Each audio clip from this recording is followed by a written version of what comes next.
12:59, just in time. Good afternoon, Chamberlain Bank.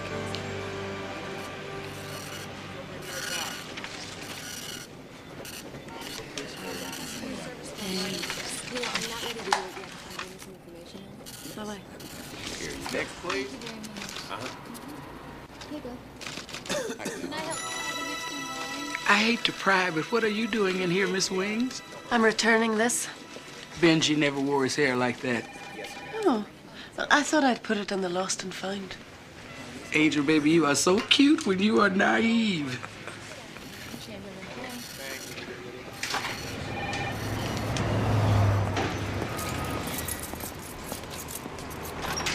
All right. Then shut down the factory. Call Jacobs. You tell him I want the whole operation up and running in Mexico by the 1st of the year. What? What? How many? Do we have anything in writing? Then lay them off. Lay them all off. Period, end. They want to play hardball with me. Where was I? Oh. The divorce. No divorce, Elizabeth. It's not a good time. I'm in delicate negotiations. I'm sorry it's inconvenient for you, Max. I hate to interrupt you with something as petty as our marriage while you're busy ruining other people's lives. That's right, you want a family. Well, I'm willing to negotiate. Next year, 1 child, 1 nanny. School's in the city, summer's out on the island. I get to pick the schools and you get to pick the camp. When did you get like this, Max? Nick, please pull over right here.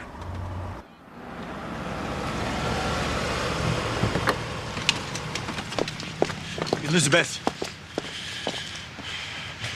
think about what you... I am not gonna stand here and beg for your love, Max. And I will never let a child of mine beg for it. It's over. I don't want you in my life, and I don't want you to be the father of my children.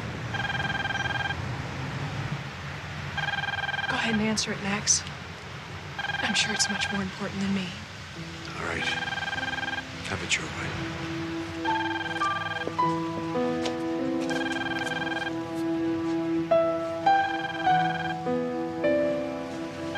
Let's go, Nick. You're late.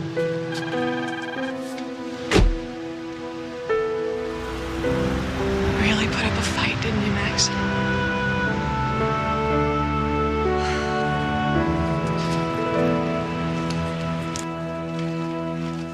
Excuse me. Did you lose this? No.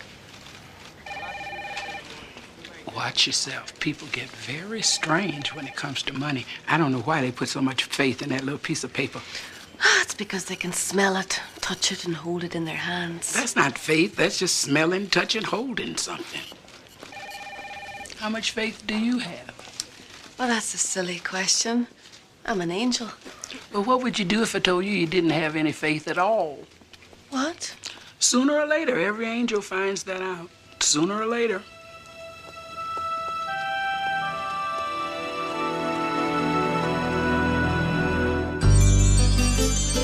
When you walk down the road, heavy burden, heavy load, I will rise and I will walk with you. I'll walk with you till the sun don't even shine. Walk with you every time. I tell you, I'll walk with you. Walk with you. Believe me, I'll walk with you. I'll be right with you.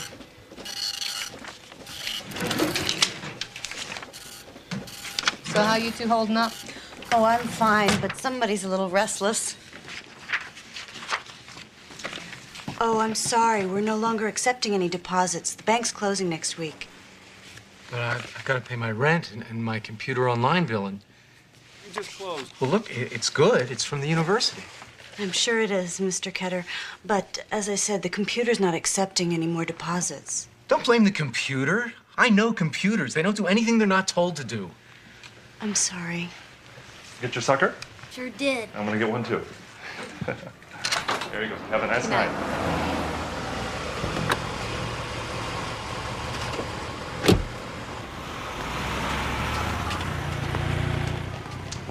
Evening, Mr. Chamberlain. Mr. Chamberlain, we've been expecting you. Follow me, please.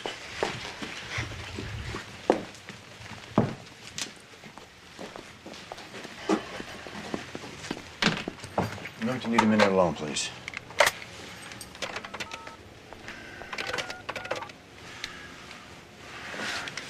Chamberlain for Barger. Listen, I've got to cover these checks. I've been banking here for 3 years. You've never turned it down before. Isn't that funny? A bank turning away a customer's money. Well, maybe not funny, but certainly slightly amusing and an ironic sort of... Listen, I've got to cover these checks. I'd like to accommodate you. What we can do is give you a cashier's check, but there's a fee. I don't want to pay a fee. What is the matter with you? I've never gone through this before with a teller. Please step aside. I'll get the man. And Howard, I want you to pull out the prenuptial, take a look at it, and get back to me. Get back to me. Mrs. Crespo, I'm ready. I want the monthly report, gross and net. Absolutely. I have it all here. Excuse me? Well, if you'd like, we can take a look at this in the other office. The vault, I'm already late. Oh, all right. Very good.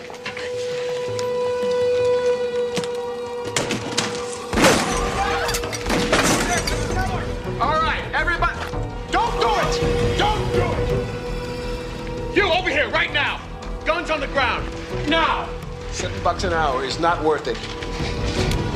Kick him over here. Come on, over here.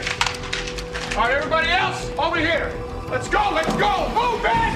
You two, out there, now! Now! What is this, we got all day? I want everybody on the ground. With your hands on your head, especially you. Oh, you didn't have to do that! Shut up! Ladies, do you mind? Grab some rug, baby. Get your hands behind your head! What language do you speak?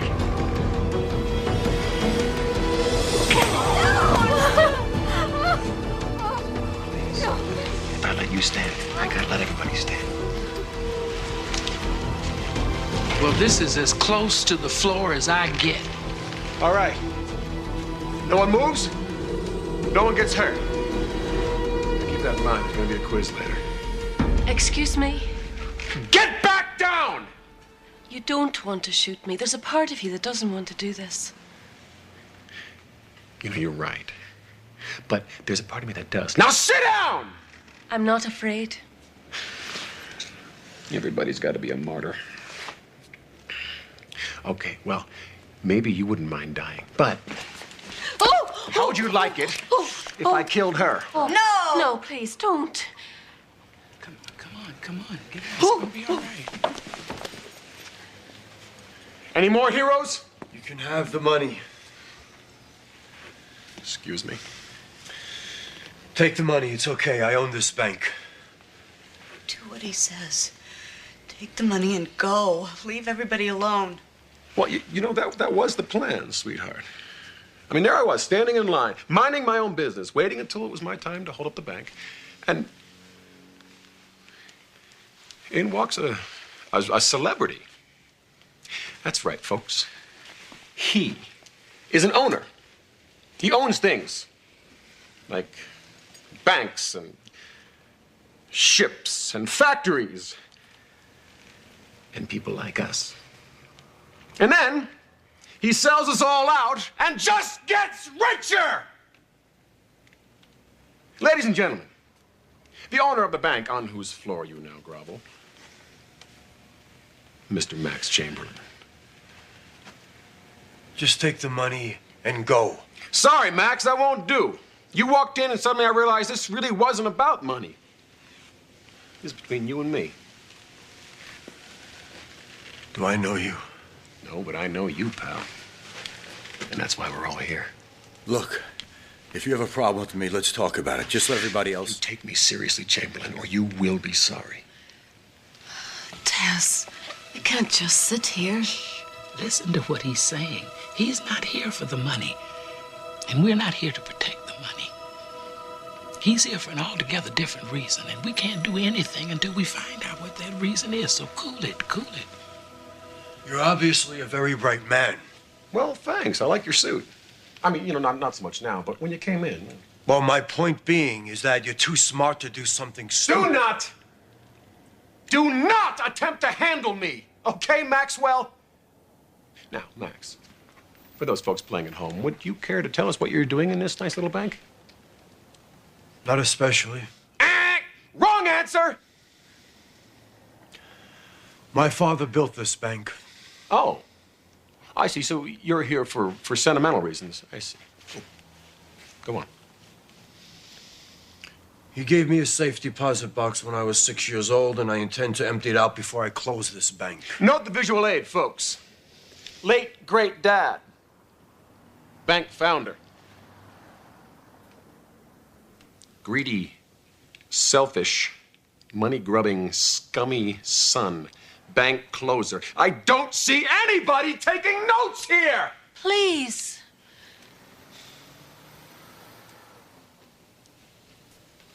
Now, Max, I got plenty of time. I, for one, would love to see what's in that safety deposit box and get to know you a little better before getting a little ahead of myself. Who else would love to see what's inside Daddy's deposit box? Who wants to be class helper? What does this have to do with anything? A volunteer!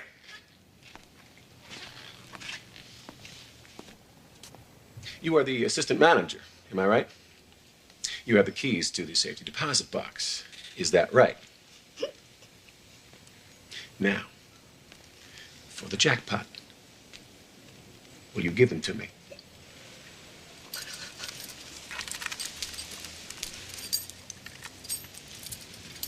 You. And you. Empty the vault. Fetch. You don't have time for this. Max, you and I have an appointment with destiny. Do not be a clock watcher. The police will be here any minute. Well, you know, little Allison was a little busy. She didn't quite have time to hit that panic button. Did you? Now move.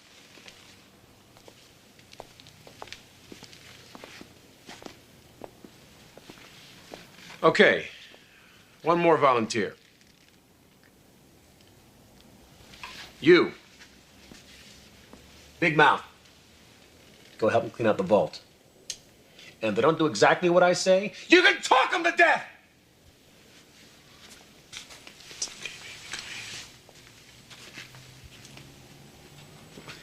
Would you mind moving it along here? I got dinner reservations. Well, you said you weren't in a Shut up! Stop talking! Go, baby, go. Just go. Just go. Go. Go.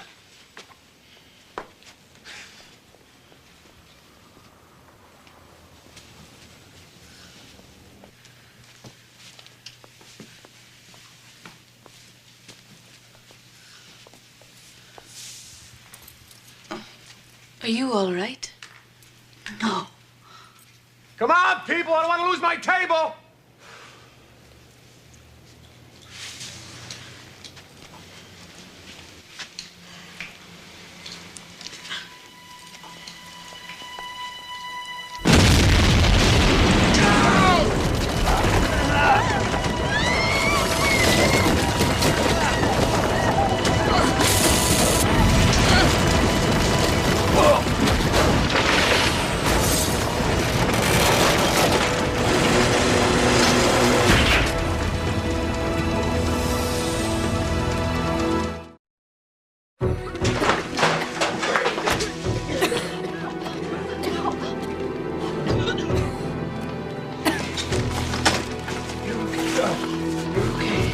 What happened?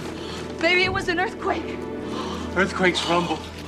This exploded. Whatever it was, it's over. All right, everyone just keep still. Oh, you can't be serious? The whole world just blew up and you're still trying to do this? I'm not trying, I am. Now shut up. What about Allison?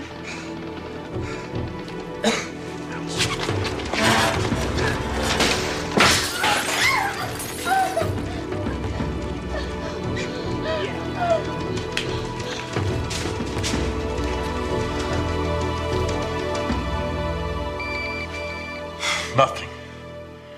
Can't get a signal. I've had nightmares about being locked in here. Come on, sit down. Just for a minute.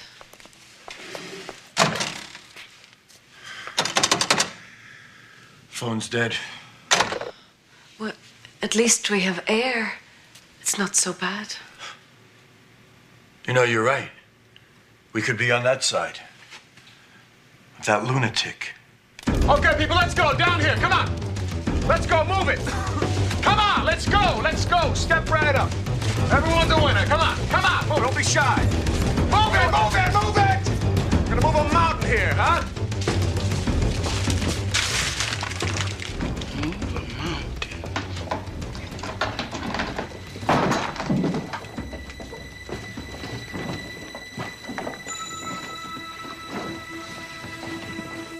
Well, there must be something we can do. I'm telling you, it's not opening. Well, let me try. I know a little trick. It only opens from the outside. I don't understand. I mean, I'm supposed to. Monica? Monica.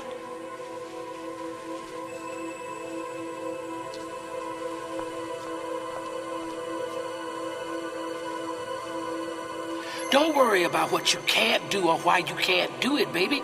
God can use you in there. Don't escape from it. Deal with it. Looks like we're gonna be here a while. Why, get another bank to close? Why is it nobody ever likes the guy who signs the checks? Huh? So how long have you worked here? 5 years. Next month. How come we never met before? We've only met about 100 times. 5 years. Back to my father's time. I liked your father. He knew my name. Doesn't surprise me. My father had a soft spot for people. He was a good man. My father, the sweetheart, the one who remembered your name, couldn't say no. Gave loans to every hard luck case that came into this bank. He almost ran this bank into the ground. You're lucky I carried you this long. Please, all this arguing isn't going to get us anywhere. And who are you? Do you work for me too? No. Just an innocent bystander, huh? Hey, boys and girls, we are gonna open that door. Now let's talk. Hey, did I ask you to talk? The ceiling's Hey! Shut up! Hey! Now let's go, let's go. I'm not leaving till I get what's inside of there. Boom! You lost one. Father, if you're ready to send me a sign, I am really ready to receive it. Hi. I guess you got lost. Next time I use the buddy system. What you ought to do is clear that front door. It's the only way out of here. Out to what? We don't even know what's out there. We don't know what's happened. I mean, an earthquake or a bomb or a nuclear war? We don't know. I mean, I don't hear any sirens. Maybe there's nothing out there. Of course there's something out there. How do you know? The whole world might just be gone. Well, it's not. I promise. Oh! What is it? Graham. When is your due date? Next week. You're not gonna have that baby in here, are you? And let the first thing my baby ever sees be you. I don't think so.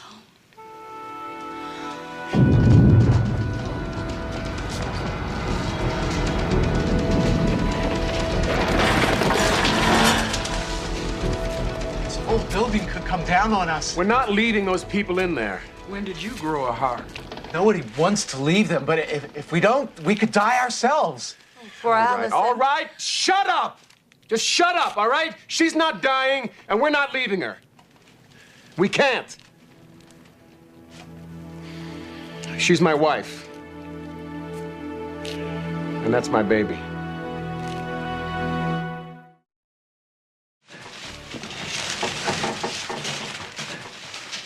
Is that pregnant lady in there? She's your wife? I can't believe Allison would have anything to do with somebody like you. Yeah, well, you know, I didn't start out being somebody like me, all right? Somebodies like me aren't born. They're made. And then they get replaced by a computer. Well, the Lord does work in mysterious ways. Why don't you get your mysterious ways moving, lady? Lord, give me patience and give it to me right now. And satisfaction soon.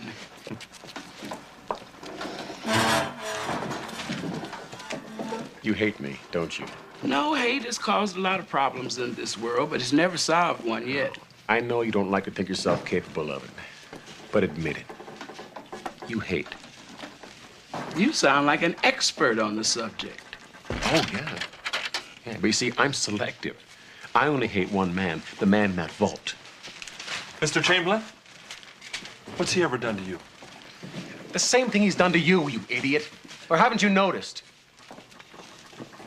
Chamberlain likes to call it consolidation, downsizing. See, I call it throwing people out of work and cutting off their insurance, and condemning unborn children in the process. You're gonna be out of a job soon, pal, and so is my wife. And who do you think is responsible for that? Huh? Stealing his money is too good for him. He deserves worse. A lot worse. And I've been given the power to give it to him. So, are we digging so you can get to Allison or to Chamberlain? Did I say stop? Whenever I get really stressed at work, I come in here and imagine what might be in these boxes. I think there's a diamond tiara in here. And there's a dozen dried roses and love letters in one over there. And, this one has a drawing that Picasso made on a restaurant napkin. He used it to pay his check, and ever since it's been passed down from family to family. Family to family. I wonder if I'll ever have anything worth passing down. Your love? Love won't pay the insurance. Have you had any more contractions? Couple. Look, what I do with my work isn't intended to hurt you. It's just good business. Did your father teach you that? About business? My father? My father was the worst businessman in the world. He lacked the one thing you need to succeed. Guts. Ah, too bad he only had a heart. And how would you know? Well, you were saying that he gave loans to people who otherwise wouldn't have gotten them. Obviously, he put his faith in people, not money. I tried faith. Once, and I got burned. Faith is for losers. I don't hope things happen. I make things happen. That must come in very handy.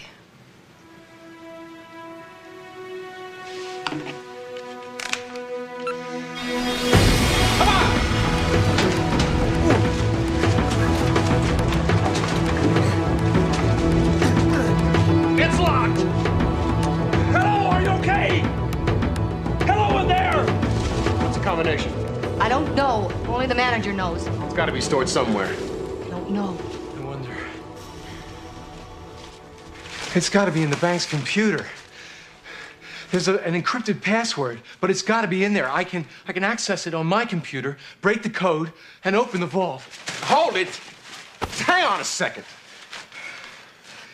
Would you rather shoot me? All right, go. Everyone else stay put.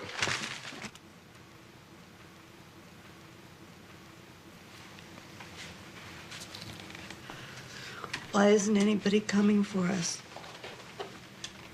Everything's gonna be all right, you know. Yeah, that's what people always say when they don't really know. You're gonna be fine. Everything's gonna be okay. Trust me. That's what my husband always says. Trust me. What's your husband like? Tell me about him. He must be very worried about you. He said I could trust him. He never said it was gonna be like this. He said nobody would get hurt. Who's your husband?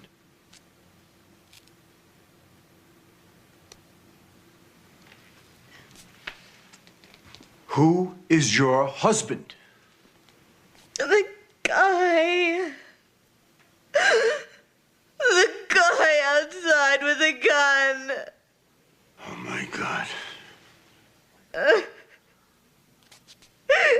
He was just gonna walk in and wave the gun around, take the money, and leave! That maniac outside is your husband?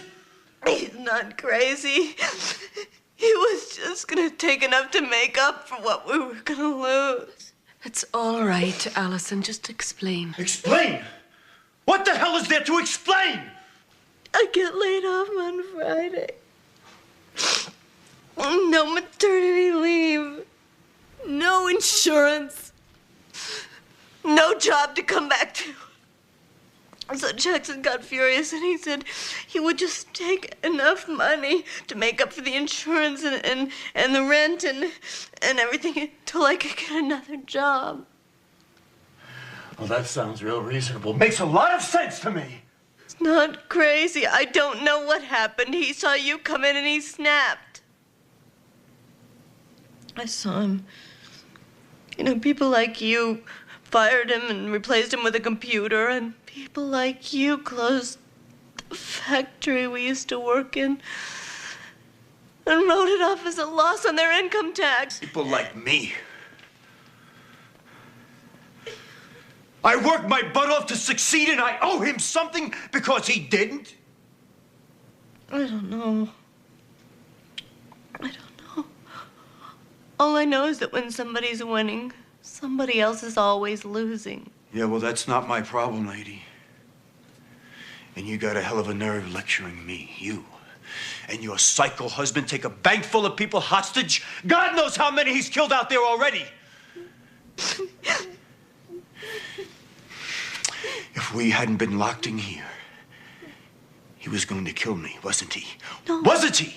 No. Don't lie to me, wasn't he? I'm not lying. Please. Don't lie! Please stop I'm it! not lying. Please.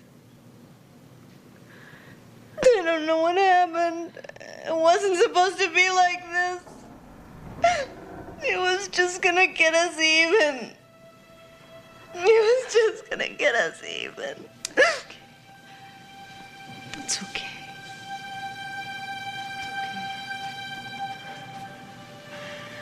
Well, your husband is gonna get a lot more than even. Do you smell that? It's gas!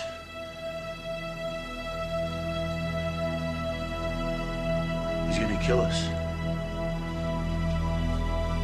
All of us.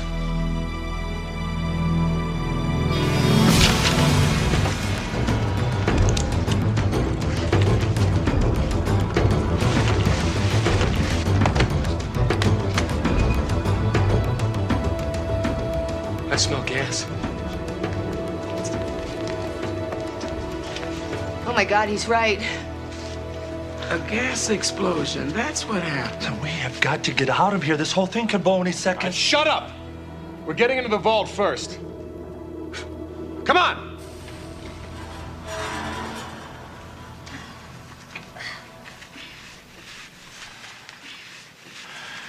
In an area this confined, it won't take long. If I die, will my baby die too? I don't want my baby to die. Shh, it's going to be all right. Oh, please, if you say that one more time, You'll what? You'll kill me? Would you rather I believed that it wasn't going to be all right? I'd rather be realistic. Oh, I forgot. Faith is for losers. That's right. Those who can do and those who can't make up something to believe in. That's why I don't believe in anything. Sure you do. You believe in power and money. Well, what good are they to you now?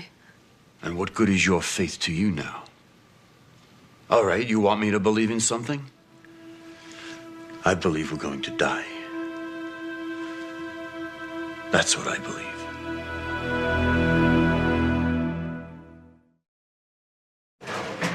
First, we get into the vault. Then we can dig out the front.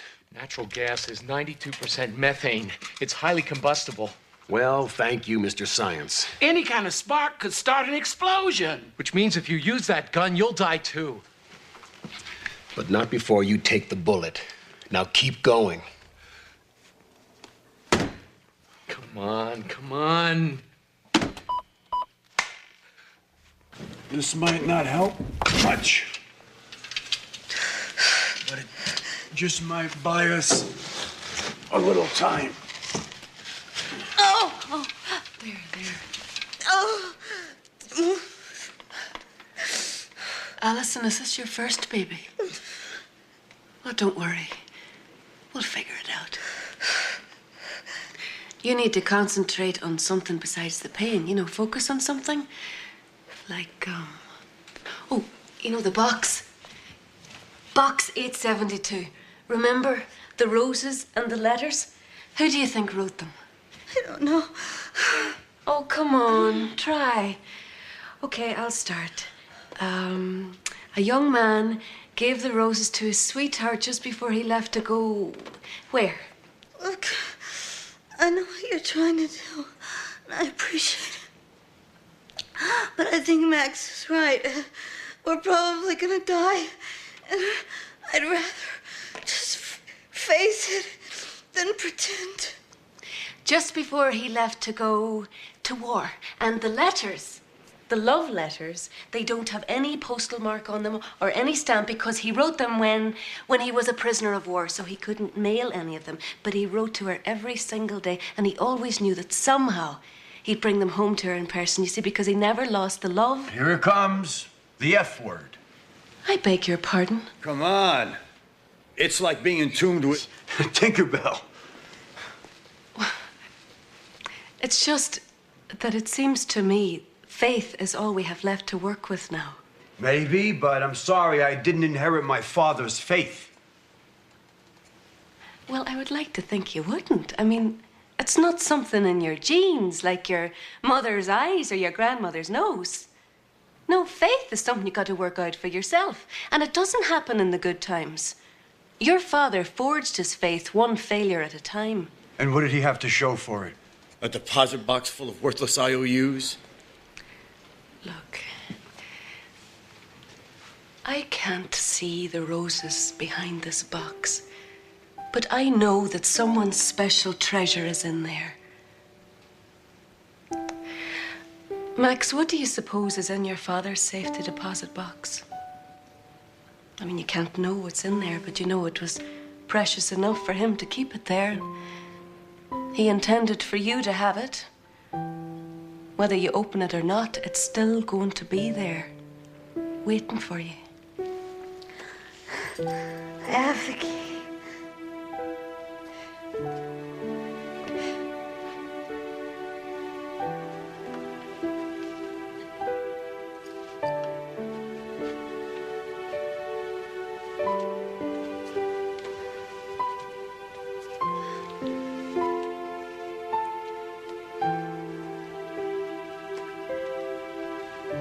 Box, number 1.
I'm working as fast as I can. The possibilities are endless. If you knew anything about mathematics, you would know that.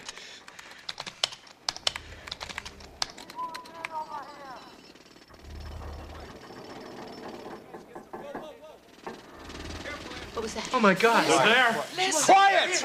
Quiet!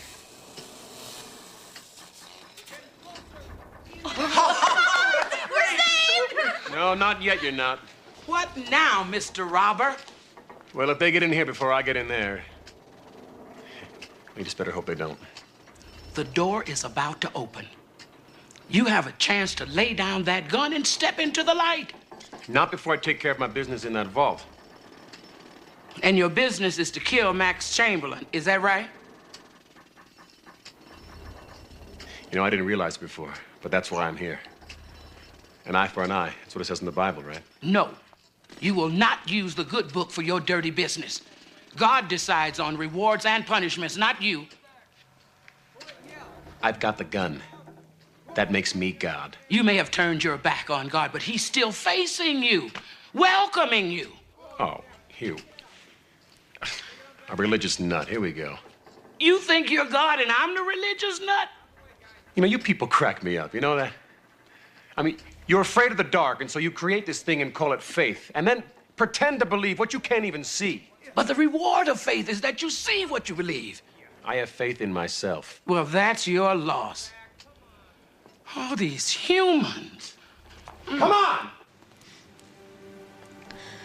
Now lay me down to sleep. If I should die before I wake. Alison, get some rest while you can. Go on, close your eyes. I'm so dry.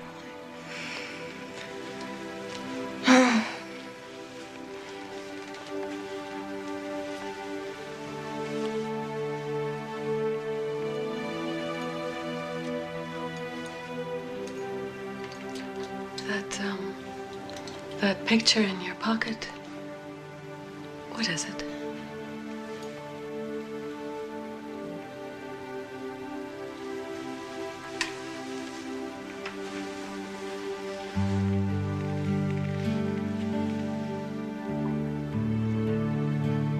Max's first haircut. My dad took me to get it on my 3rd birthday. Day before my mother left us. My first lesson in faith. And my last. Your mother didn't come back.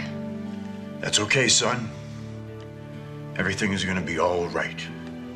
And so it was. She never came back. But that wasn't who your father put his faith in. Faith doesn't get you around trouble, Max. Faith gets you through it. In my business, your father's what we'd call a man of God. And what business would that be? I'm an angel. We recognize these things. My God. An angel. You've been locked up in this vault too long. An angel. Now I lay me down to sleep. Pray the Lord my soul to keep. But your father didn't say if I should die before I wake. Did he, Max?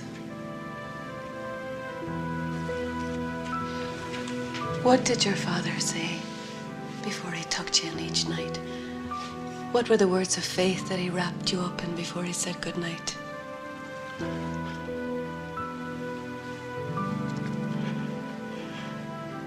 Now I lay me down to sleep. I pray the Lord my soul to keep. Thy love will guard me through the night and wake me with the morning light. My father, he always believed there'd be a morning light.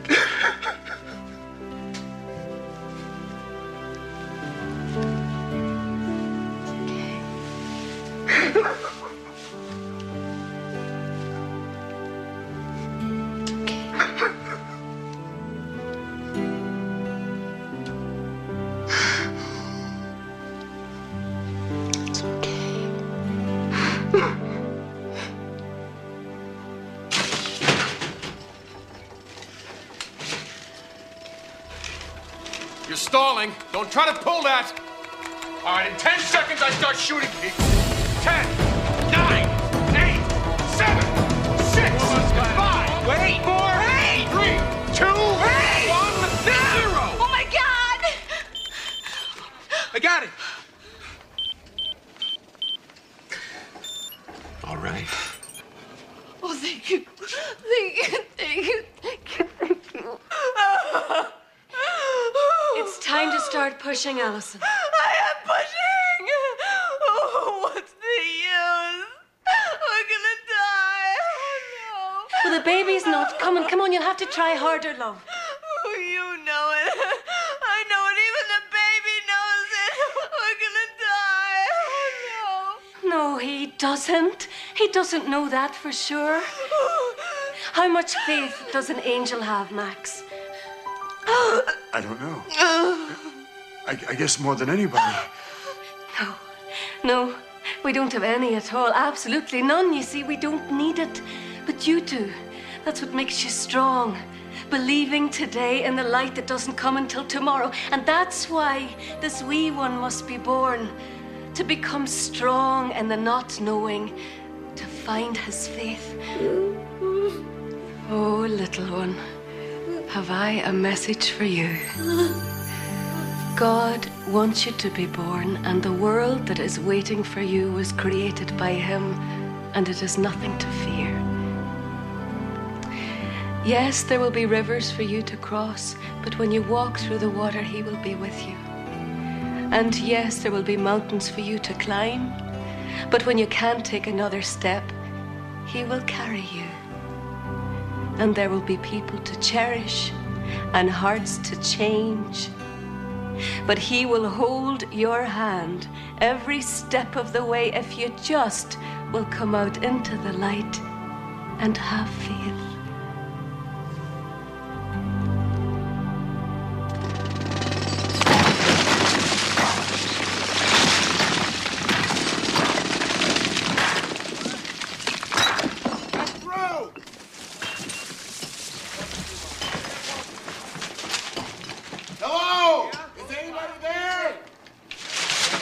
Look, there's nothing else that we can do. Can we go now? Go ahead. Run for your miserable lives.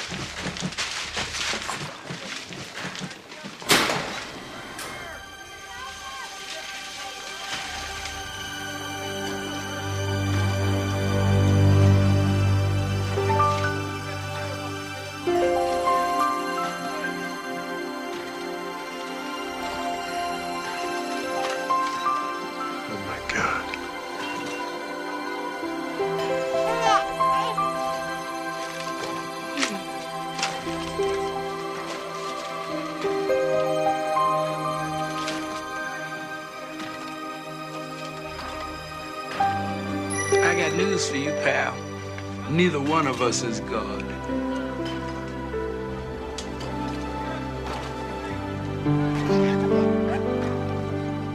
The explosion, I was locked in the vault with the two ladies and later on the babies.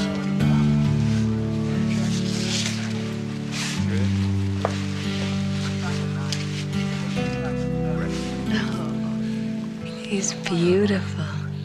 Thank you for everything. It's not over yet, you know. You'll have to answer for your part in all this. I know. But at least now I'll have some answers to give. I know you will.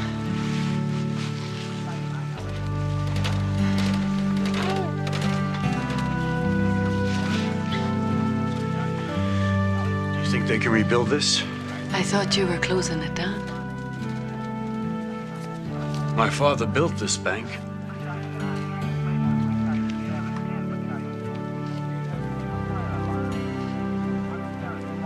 Maybe someday I'll have pictures to put in box number 1. Everything's going to be all right. Thank you.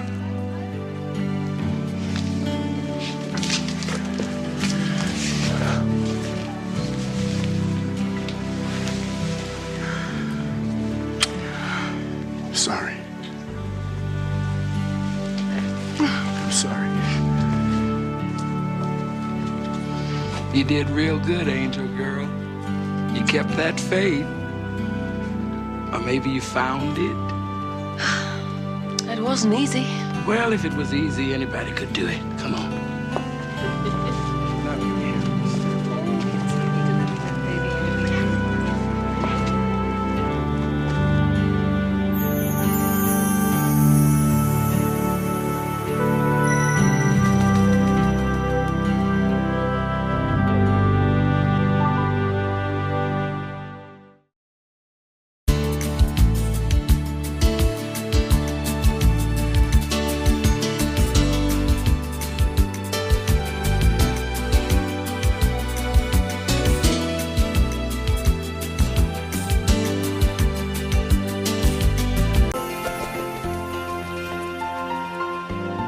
Tess, if you could go back and do any day over again, what day would you choose? Oh, I don't know. I've had some doozies. But it would be a happy one. And definitely sometime after the discovery of chocolate. Do you ever notice something about humans? If you ask them if they could go back and live any day over again, what do? They always want to go back and fix something, as if they knew the precise moment when something went wrong. But sometimes you do, baby. Sometimes there's a day that you know as sure as the sun changed your life. And then life gets to be more precious because suddenly you know you're not going to live forever. And that's Jennifer. She acts just like she's going to live forever. Nobody lives forever. People like to think that bad things only happen to faceless strangers in the newspaper. I wonder what day Jennifer would go back and change. Oh, that day hasn't come for her yet, but it's coming. Tess?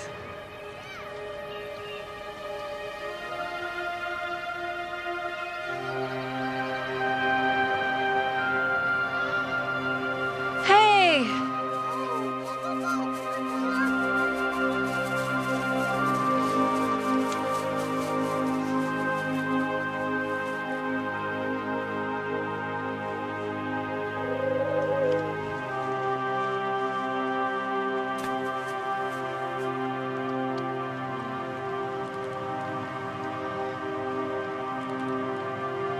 Oh, Tess. They didn't know what they were doing, baby. They just didn't know what they were doing.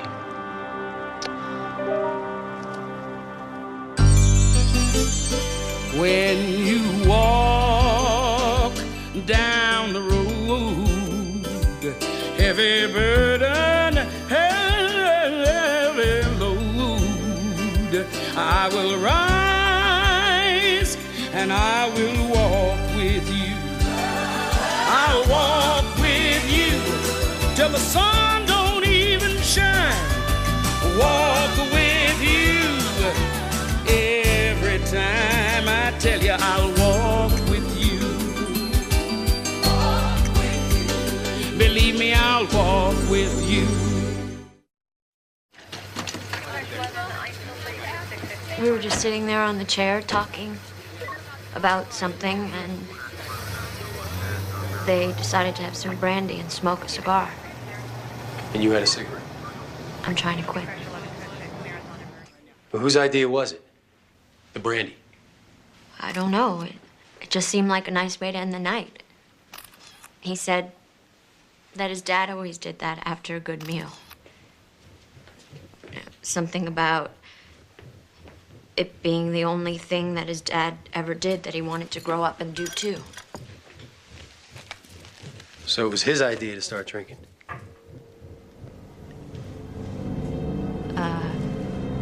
No, I don't mean that. How's that hand? What? Can we get the spelling? Is that Jennifer with 2 N's or 1? 2. And what's Curb? It's a magazine where I work. You a reporter there? I'm an assistant. Sometimes they let me write. How'd you get here tonight? And my friend took me because my car's in the shop. So what were you doing at the party? I met him yesterday. Which one? Clay. All right, I'll give him a message as soon as I can. Well, so, sir, it has been an hour already. Curb. Curb. Curb Magazine. Why am I explaining this to you? You called us. What? No, she's not. She's in the elevator. Oh, is this a coffee machine, people? Yes, it is. Yes, again, and I've got some serious magazine stuff happening here. I mean, where's the repairman? Repair person. Oh, never mind. She's here. Oh, this is good. This is very good. Hi, I'm Cookie. Nice to meet you. I don't know. It's still jamming when I collate, and it collates when I reduce. So. Do you know anything about elevators? Yes, I know you need one that works. Well, Jenny's the one who called about the copy machine, but she's stuck. Yeah, she's been in there forever. She probably likes it though. She's like a hermit. She's probably recording things in her journal about the whole ordeal. You know, her impression of it, the isolation, the experience. Okay, so you promise. It's no big deal. Nobody ever knows anybody at these things anyway. I'm sorry I was late. Oh, no problem. Our copier fixer lady is here. So you want to use the phone, or? No, but I think I'm going to take the stairs the rest of the way. So, tomorrow. Tomorrow? That's great. There's a tomorrow. You might want to park your car close by. It's sort of a funky area. Oh, her car's in the shop. I'll drive. Okay. The more the merrier. It was nice being stuck with you. You too. You got a date in an elevator. I got an interview. Oh, Saturday night you're looking for an interview. Have I taught you nothing? That's the real estate guy who developed Electric Alley. The one from the warehouse district? The antique guy? Yeah. Oh my gosh, string him along till I get a couch. There's nothing to string along. I don't believe it. I don't believe it. Why did I let you go to that post office? That could have been me in that elevator. Do you realize that? That could have been me. They always think that, don't they? If only. Why didn't I? What if? There's one moment when you know as sure as the sun that moment changed your life. I wonder if Jennifer will ever remember what she said in the elevator. I wonder if she'll ever forget.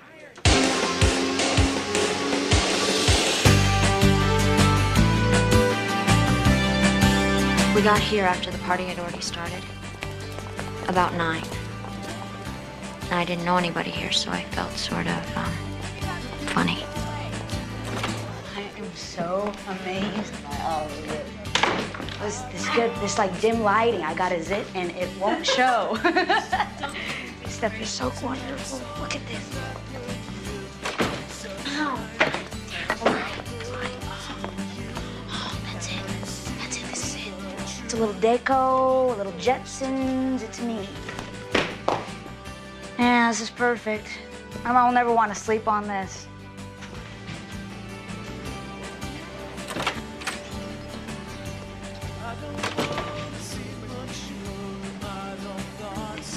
Get off the couch. I wonder how we get upstairs. Oh, try the elevator. I'm very happy here. Lead on.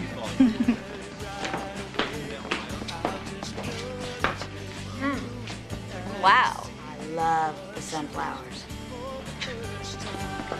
Yes. Go up. How do you go up? You pull the gate down from the inside. Going up? I'll show you.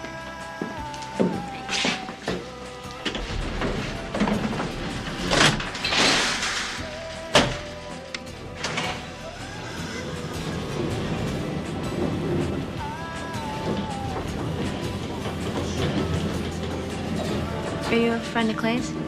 I hope so.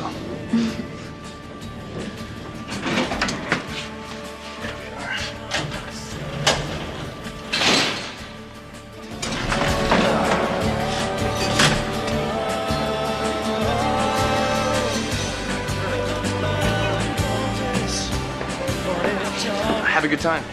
Thanks.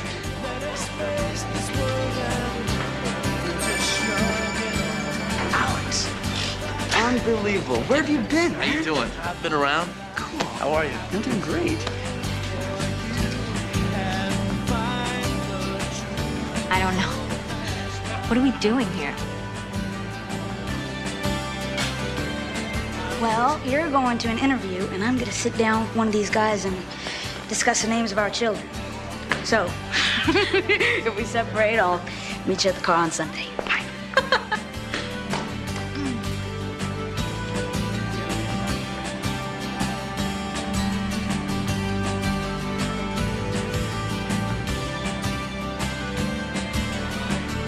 So you're a reporter? No, just an assistant. But they said if I wrote something good that they printed. Clay's story seemed like a good idea. When'd you finally hook up with him? Cookie wandered off, and I went to look for him. He wasn't upstairs, so I took the elevator back down. And there's that courtyard in the back. That's where I met Monica.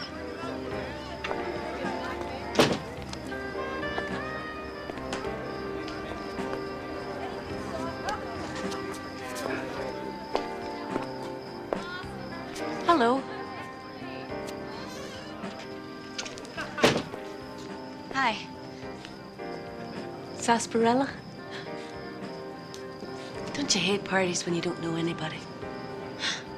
I don't know anybody here either. I'm Monica. I'm Jennifer. Thanks.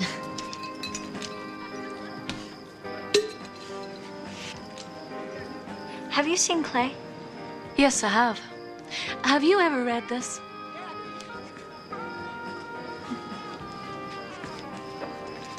A stone, a leaf, an unfound door. I've always loved that. An unfound door. I mean, how do you know there's a door to be found? I guess sometimes you don't see it till you've just walked through it. You were supposed to be my friend. Well, friends don't... Excuse me. This is great. When I'm gone a couple of weeks and... Look, 8 months, Alex. You dumped all my stuff in the basement. You steal my girlfriend when I'm not supposed to be upset? 8 months, man. Where were you? I'm glad to see you. Oh, yeah, I can tell. You threw all my stuff in the trash. I didn't trash it, okay? I needed the space. I didn't know when you were coming back, if you were coming back. I put it down here. What am I supposed to do? Where's my desk? It's all here, I'm telling you. There, somewhere here. There's your desk. So they were arguing? No. Yes, downstairs, but not up here. Well, then how'd the glass get broken? What? Who started the fight? Was it over you? No. So there was a fight? Yes, but not later. Look, no one was fighting when it happened. Then who threw the glass across the room? What happened to your hand? I can't remember. What do you remember? What made you go into that room? I went upstairs. Clay went in there. He waved to Alex. Alex followed him in. Into his den? Yes. Alex called it Clay's sanctuary of unnecessary things. Can you say that again? He wanted me in there.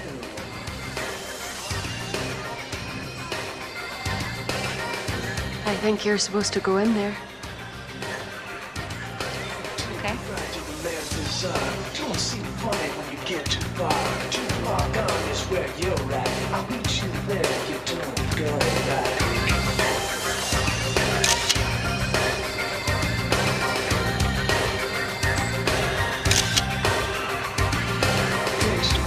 Picture that. Pictures are what hold you back. Picture what you've just been told. And rid yourself of what you know.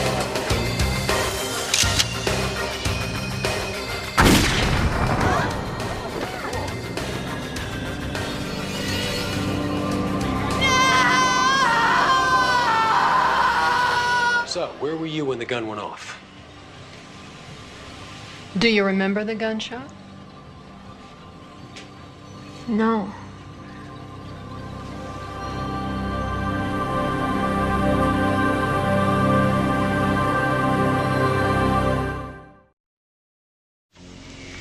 It looks like some kind of a burn. She's got no clue where it came from. kid's in shock. Let me get this straight. A friend of yours is lying dead 10 feet away from you on the other side of that wall, and you can't remember what happened. Now, 3 people went in that room. 2 people came out. You better start taking this seriously, little girl. Because you are a suspect in a murder investigation. Oh, my God. Jennifer, there's nothing to be afraid of. Just tell us the truth. Oh, I am. Tell me about Clay. What did he tell you in the elevator? Stuff like this always happens to me. Wrong place at the wrong time. What do you mean? Well, I couldn't get stuck on the elevator with a pot-bellied insurance salesman. I got a jealous girlfriend on the 10th floor that, I was supposed to take to lunch. Well, at least you've got a peace offering. Oh, this? No, this is a business gift from a very grateful investor. It's probably a very old bottle of brandy. A year ago, I couldn't get a 6-pack of beer for Christmas. I can't believe we're the same age. You've done so much with your life, and I haven't even started. Everybody's on their own path. Timing is everything. You know, every day I read my horoscope, but it never says today is the day that you will make a difference. So I did something totally radical this morning, and I just threw it out. And I actually prayed. I asked God that if just one day I could do something to make a difference. Well, but you know what they say. Be careful what you pray for. Hey, look at that, finally. Some progress. Here, mail. Thank you. So, drop by, and once you realize that I have nothing worth quoting, you can stay and enjoy the party, and don't worry about crashing. Okay. Hey, forgot your brandy. Oh, right, thanks. Another hour in here, we'd have been drinking it. Okay, so you promise. It's no big deal. Nobody ever knows anybody at these things anyway. Sorry, I'm late. Oh, no problem, copier fixer lady is here. So, the jealous girlfriend, the one who works on the 10th floor. Never saw her before? Never run into her in the hallway? No, it's a big building. She had another boyfriend before Clay. You know who it was? You steal my girlfriend when I'm not supposed to be upset? 8 months, man. Where were you? You can't just waltz in and Clay? expect nothing to change, man. Listen, Clay, are you down there? glad to see you. Oh, yeah, I can tell. You threw all Clay? my stuff in the trash. I did So they were fighting over the girlfriend. No, Alex said that he wasn't upset about Ava because she was very jealous.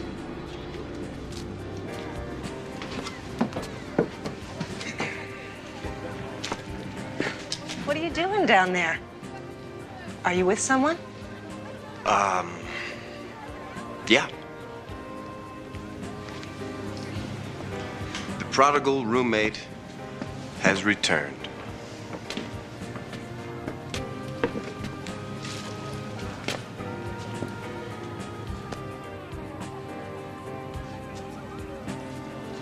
Can you please come up here and help Roger program the CD player? Sure.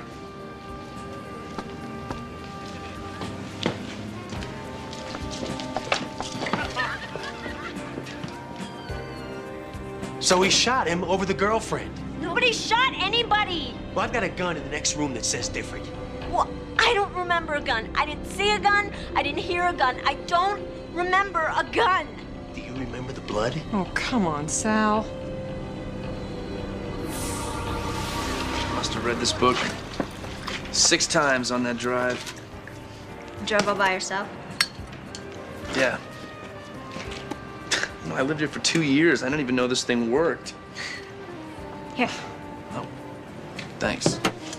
Sarsaparilla? I know Clay's full of surprises. I didn't mean to eavesdrop down there. No, I guess you and I are the last to find out about what everybody else upstairs already knows. Your best friends fight about the stupidest stuff. I don't think losing Ava upsets me as much as thinking that Clay would try to steal her away does. How long were you gone? Too long. He said he had this big fight with his mother. Said he wanted to find his real father, sort of figure out who he was. But his mother didn't want him to, so she didn't tell him where his father lived. But he just picked up and took off anyway. He thought Clay would keep his room for him. All the time I was listening to him, I felt like he was telling me things that he never told anybody else. Like he never said anything like that before, ever. Like we were in some secret garden and time had just stopped or something. Like I was supposed to be there. It made me feel like I mattered. I haven't talked to my mom since. Well, you have to tell her. Everything that you just told me. Yeah, that's what I'm going to do. I drove straight through from Seattle. I stopped at this little florist to buy her some yellow roses. It's her favorite. I just came over here to shower and unpack, and I thought I'd drive over, knock on her door, and just tell her. Oh, look at the time. I guess I have to wait till tomorrow. Oh, I'm sorry. I'm not. A stone, a leaf, an unfound door, and of all the forgotten faces, naked and alone, we came into exile. At least you brought my book back. I got a lot of miles out of that book. 55 pickup breakdown on you? 6 times. Oh, you're a jerk. So are you. I had some real good brandy upstairs. Oh, man. Well, you're even starting to act like your old man. Well, do you want some or not? Yeah. Hey, you want to get that interview now? Yeah. Come on. You have to see his sanctuary of unnecessary things. And that's when you went into the, what is it? The sanctuary or something. And about what time was that? Well, he couldn't go to his mother's, so after midnight, I guess. So you had a few drinks with the boys. And that's when all the trouble started. Oh, so you weren't in there? Yeah, I was. Here's what I think happened. I think Alex used you to get back at his cheating girlfriend. He's in there with you and Clay. You guys start drinking. He makes a pass at you to make Ava jealous. Only it's Clay that gets jealous instead because, hey, it's Clay that invited you to the party, right? And let's face it, it wasn't no interview he was planning on giving you, okay? Then they start arguing. Somebody throws a glass. No. Gun comes out. No. Somehow you get in the middle and bam! No. One guy's dead No. and another one might as well. No! All right, listen to me. That's enough. Go ahead, you try.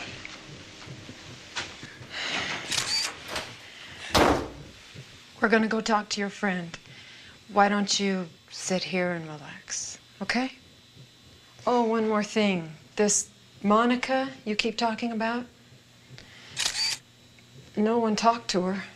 No one invited her. No one knows who she is.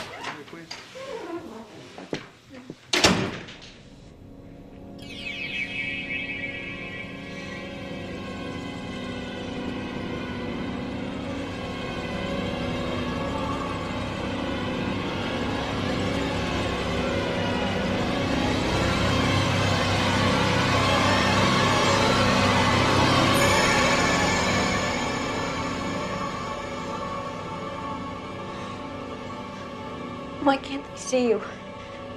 I'm not here for them. Why can't I remember what happened? All of it at once would be too much for you. But you can remember what you need to know. How?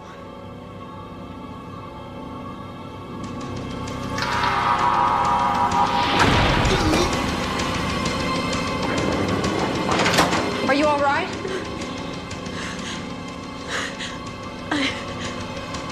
I remember what happened.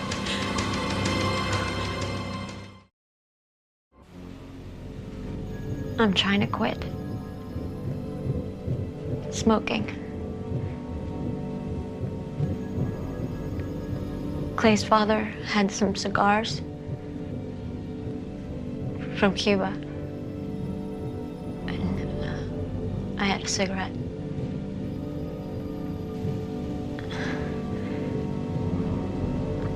She told me to go in. Who?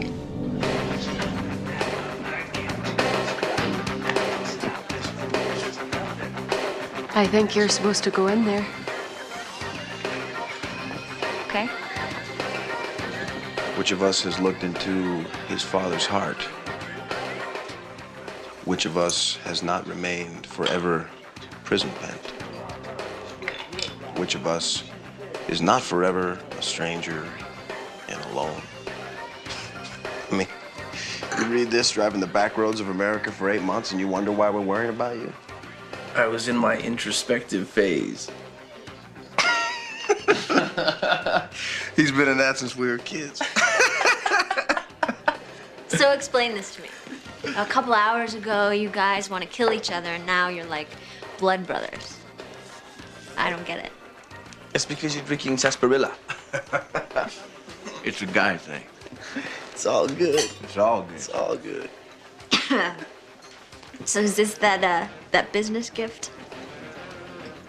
You know that business brandy that was in that nice box? Oh, actually, that wasn't brandy.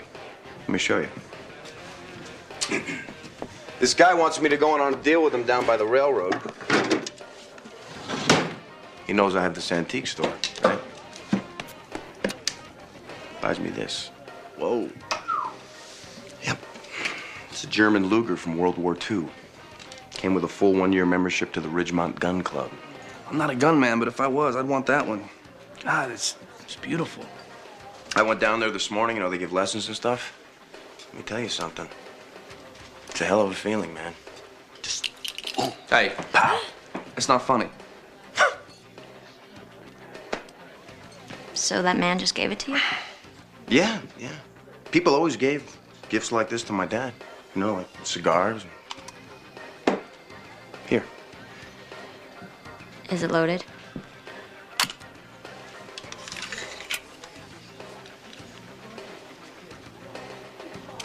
Did Clay ever tell you the story of this place? About this whole funky block? We used to work construction together. We lived off a hot plate right here. Had to turn the heat off every night. Froze our butts off for what, 3 years? I spent my paychecks on ski equipment and windsurfing. Clay takes the $5,000 that he earned, buys a whole block one day. One day? I bought 24-hour options from every property owner on the street to buy their warehouses. They thought it would be quick cash. Takes the notes to the bank, borrows millions, buys a whole block. Now look. Man, I guess I'm just gonna have to grow up. Sorry, buddy. That's just the way it goes.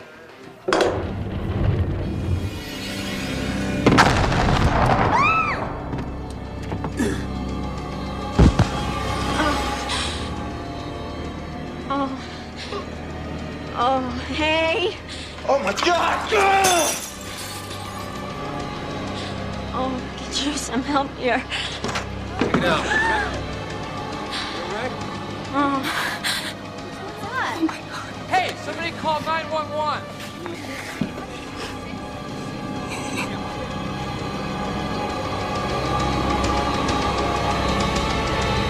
Everybody back off. Back off. Let him in. Hang in there, John. You're doing good. You're doing good. You just hang in there, all right? Could you please hurry?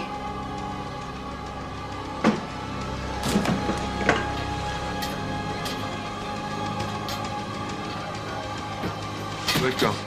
It's okay.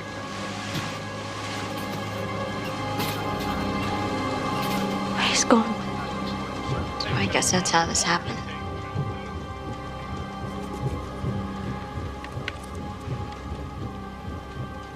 That's exactly what Clay said. There must have been a bullet left in the chamber. They never knew. I guess you can go. I'm gonna hold on to your friend for a while, but your story checks out. Do you need a ride home? Home? That's it? was an accident. Stupid, senseless, stinking accident. That's what it was. It's over. We'll call you if we need anything else.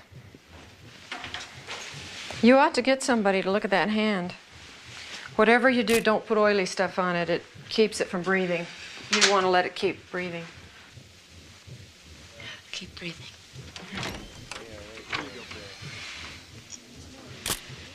Suppose stuff like this happens to you all the time. It never gets easier. Never gets easier.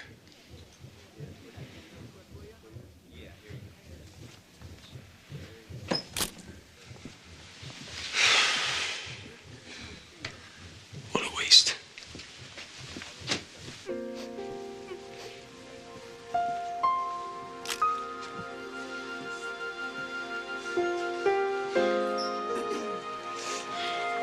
I don't believe it.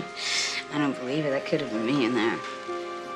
You realize that? I mean, that could have been anybody, but that couldn't have been me.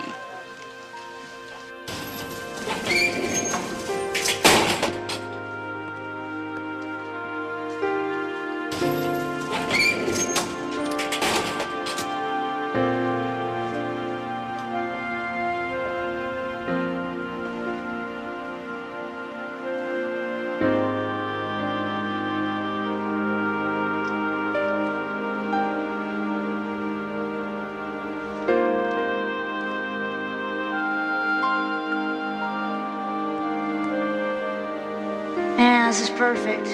My mom will never want to sleep on this.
A waste of lost in the hot mazes lost, among bright stars on this most weary, unbright cinder lost.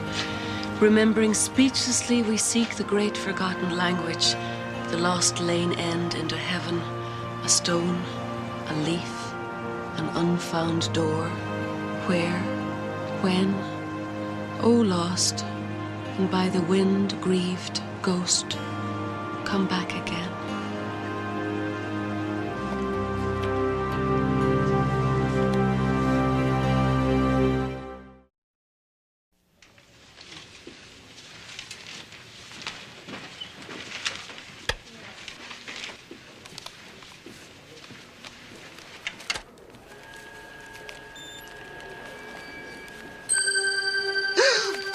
Good morning.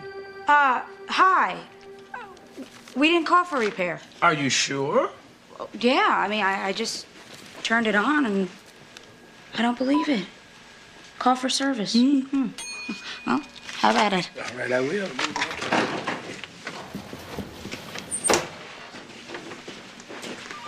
Morning. Hi. You okay? Fine. Yeah, I tried calling you all day yesterday. Oh, yeah? I didn't hear it. Slept a lot.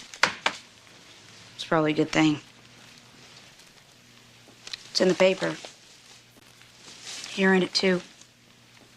It says the 30-year-old former teacher was killed when party host Martin, youthful developer of St. Louis' trendy Electric Alley, displayed a handgun to the victim and an unidentified female. That's you. By the way, did you see someone there named Monica that night? No. Says the victim was hit once in the chest and died several minutes later. Gosh, I didn't know that. You didn't tell me about that. I mean, I thought he died instantly. No. It is going to be a big day on the phone. Lots of facts to check. I hate Mondays.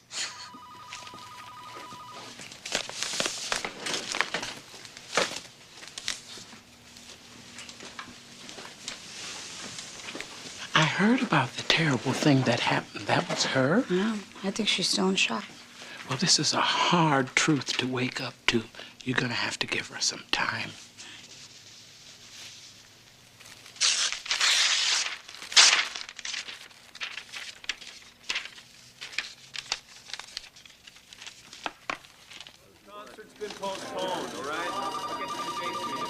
It's the weirdest thing. She acts like nothing ever happened. 2 weeks? Doesn't even mention it. You think she's gonna break down, you know? But she doesn't. Copier machine keeps breaking down, but she doesn't. I don't get it. Yeah. Hold on. Cookie, there's a call for Jeff on 1. Cookie here. Yeah. I got your copy machine all fixed. I thought I'd say goodbye. Sometimes people don't get a chance to say goodbye.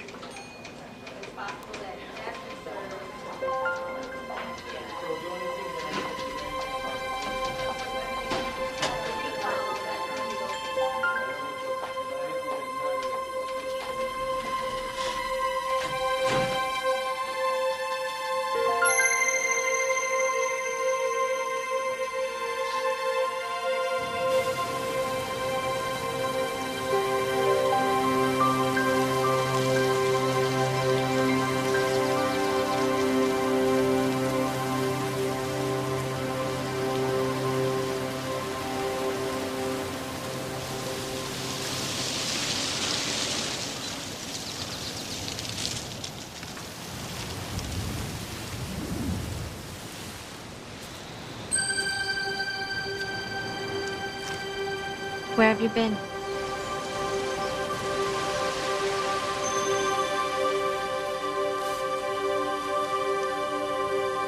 I'm an angel. I know. It was, pretty ugly. I hated my mom, and she knew it. I was halfway to Chicago before I even started to feel like a jerk. I think everybody blames their parents for something. Let me guess. You were Daddy's little girl. He checked out all your boyfriends in high school, gave you money for your first apartment. I bet you still blame him for something, right? Mm-hmm. For sheltering me. Oh. So how did it work out with your dad? It was the worst. My mom was right. You know that thing that parents always say? I'm only doing this because I love you. Yeah. I'm starting to believe that's true. Is that what you want to tell your mom? Yeah. See, my mother always thought that nothing she ever did mattered. But saying no to me all those years and keeping that man out of my life, thank God she sheltered me. That mattered. I didn't even know it. Here's to good parents. They never get a break. Why didn't you stop it? That wasn't my purpose here. If I hadn't given him one of these, he probably wouldn't have stayed. And if I hadn't given you one, you probably wouldn't have stayed either. And then nobody would know what really happened except Clay, and they might not have believed him. What, that's it? I was just here to be a witness to some accident? Why me? Why him? It's all so random. Sometimes things can seem random because God allows us to make choices. But He has a choice too, and He chose to put you in that room that night. Why? Because you asked Him to. You prayed to be able to make a difference. Do you remember? And you will. But you don't have to build a building or publish a magazine to make a difference in this world. God will use you right now where you are if you let Him. You wanted to know that you mattered. So did Alex's mother. Let Him answer both your prayers.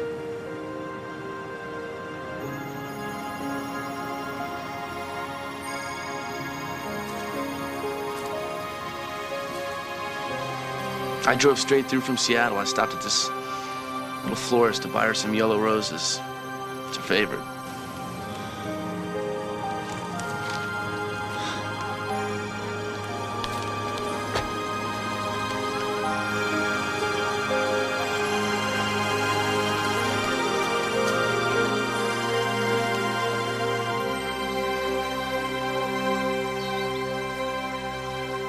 Hello?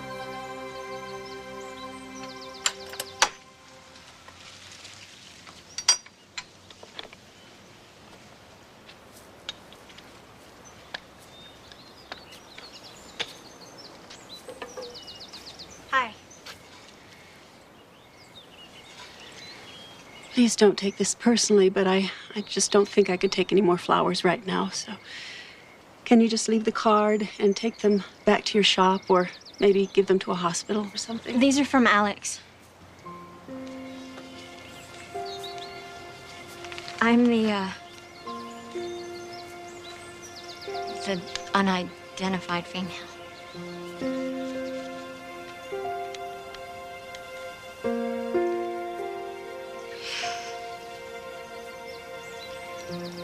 I was with him all night. We talked and talked.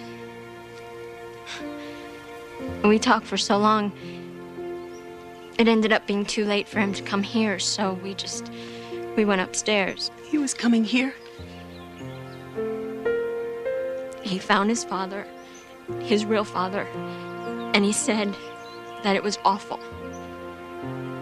So he just drove back straight through from Seattle, and he just wanted to stop off and shower before coming here to bring you these. He was really, really sorry about your fight. He just needed to find out who he was, and he did. He was your son. And he was really, really proud of that. I know the newspaper said that he didn't die instantly, and it's true. But he was laughing. And he said, Man, I guess I'm just gonna have to grow up. Sorry, buddy. That's just the way to go.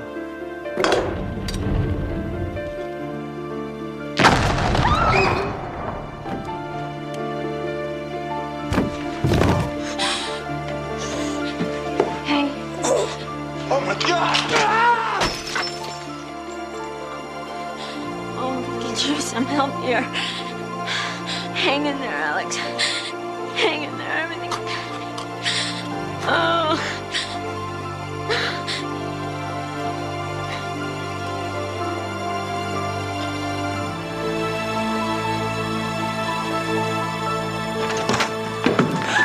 Alex! Hey! Don't be afraid, Alex. You're not, are you? Some roads home are shorter than others. And you mustn't worry about the people you leave behind. Your mother will know what was on your heart, I promise. And as for your father, well, there's one waiting for you right now who will never disappoint you. You're about to meet him face to face.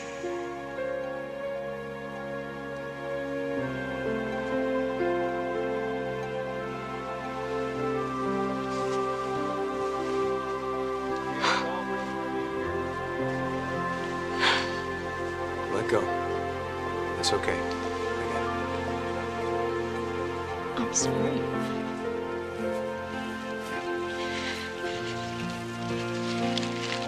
We just didn't know what we were doing. I know.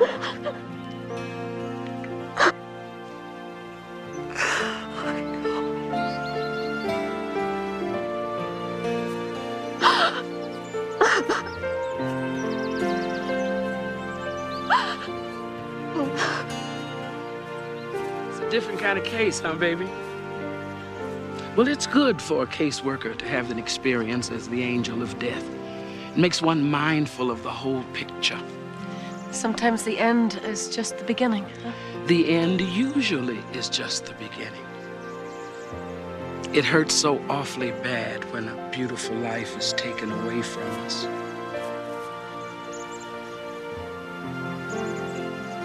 But it's never really taken away.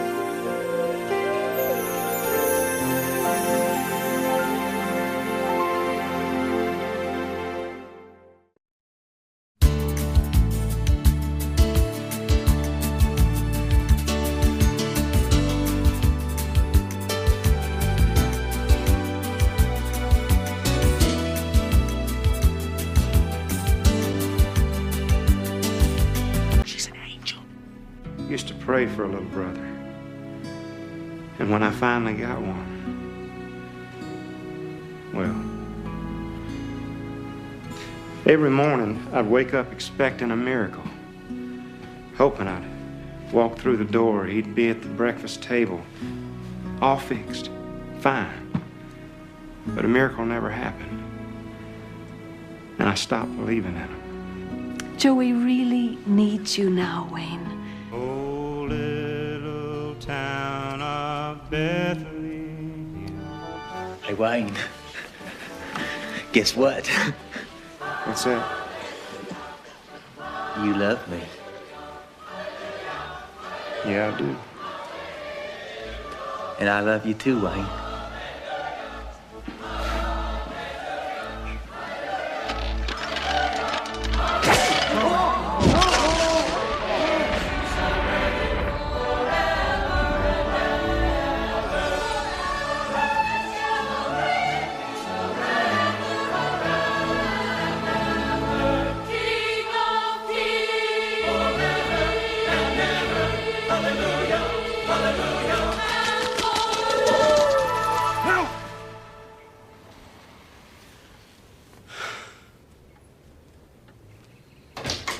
Hey, Wayne, can I open my Christmas presents now?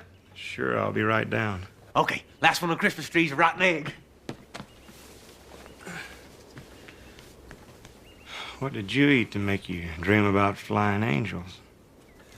Don't forget, after we open the presents, we gotta go back down to the church so I can see the angels again. Okay.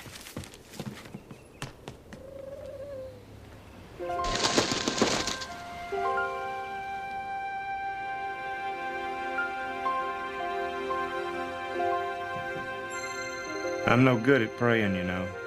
Not real praying. I guess after what happened last night, I should believe in you. But it's not going to be that easy. Because if you're really out there, I'm in a lot of trouble. I appreciate the angels and all, but I'd just as soon pass right now. Thank you. He knows the truth. He saw it. Why is he so afraid to believe? The first day one believes can be the most beautiful and the most difficult. Difficult? I'm coming, little brother. A miracle is a very fragile thing. And if you don't take care of it, you can let the truth just get twisted out of it. And that's when it becomes dangerous. How can a miracle become dangerous? Anything from God can become dangerous in the wrong hands. Wayne is a man who's walked in the darkness for a long time. And a miracle like last night has shone a bright light, and it's shining smack dab in the middle of everything that Wayne does not want to see. So he can't begin his new life until he's finished with the old one. He's at a crossroads, baby. And you've got to get him out of the intersection before he gets run over. Wayne! Be right there, Joey. Someone is speeding in his direction, and he's about to get hit dead on. Somebody? Who?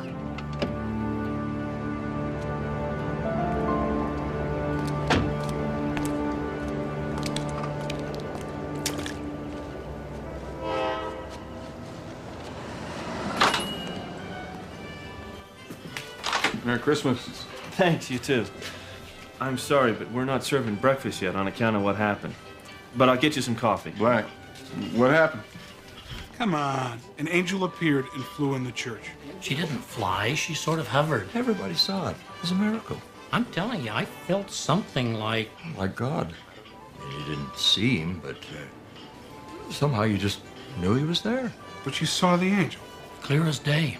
Awesome. It's kind of scary and beautiful all at once. I'm going today to see if she comes back. Twice in the same year. You're kidding, right?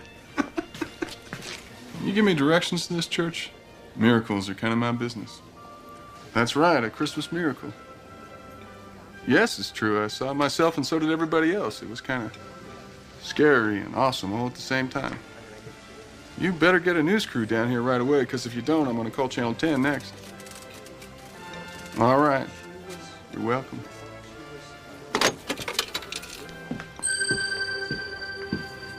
Tess, why does God make men like that? He doesn't. They make themselves like that. The sad truth, baby, is that wherever there's an opportunity, there's an opportunist. And nothing brings them out like a good old-fashioned miracle. When you walk down the road, heavy burden, heavy load, I will rise and I will walk with you. I'll walk with you till the sun don't even shine. Walk with you every time. I tell you, I'll walk with you. Believe me, I'll walk with you.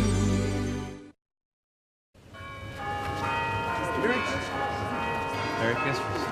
Merry Christmas, Howard. Merry Christmas. Merry Christmas, Joey. Oh, hey, Edna. Is Wayne inside? No, he had to go to work. On Christmas? Oh, nobody works on Christmas. Well, the pastor works on Christmas. That's a good point. Looks like we got some extra people, so make sure you only hand out one to each person, okay? Okay. Okay. Merry Christmas.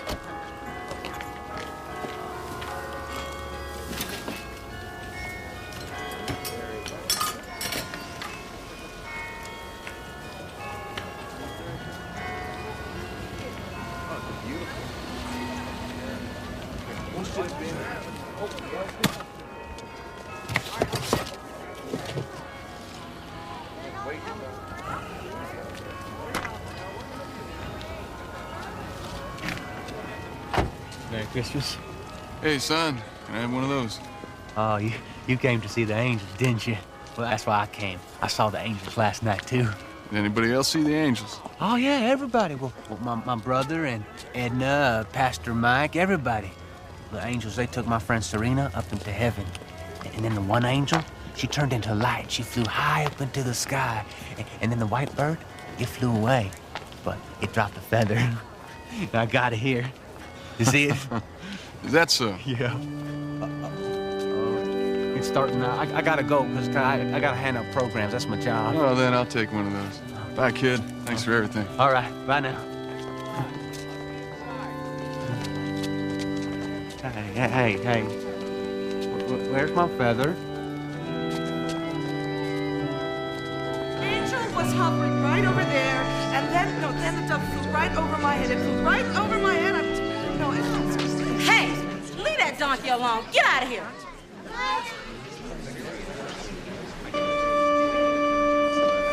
Excuse me. Everybody is supposed to sit down when they hear the organ. Please, could we all take our seats?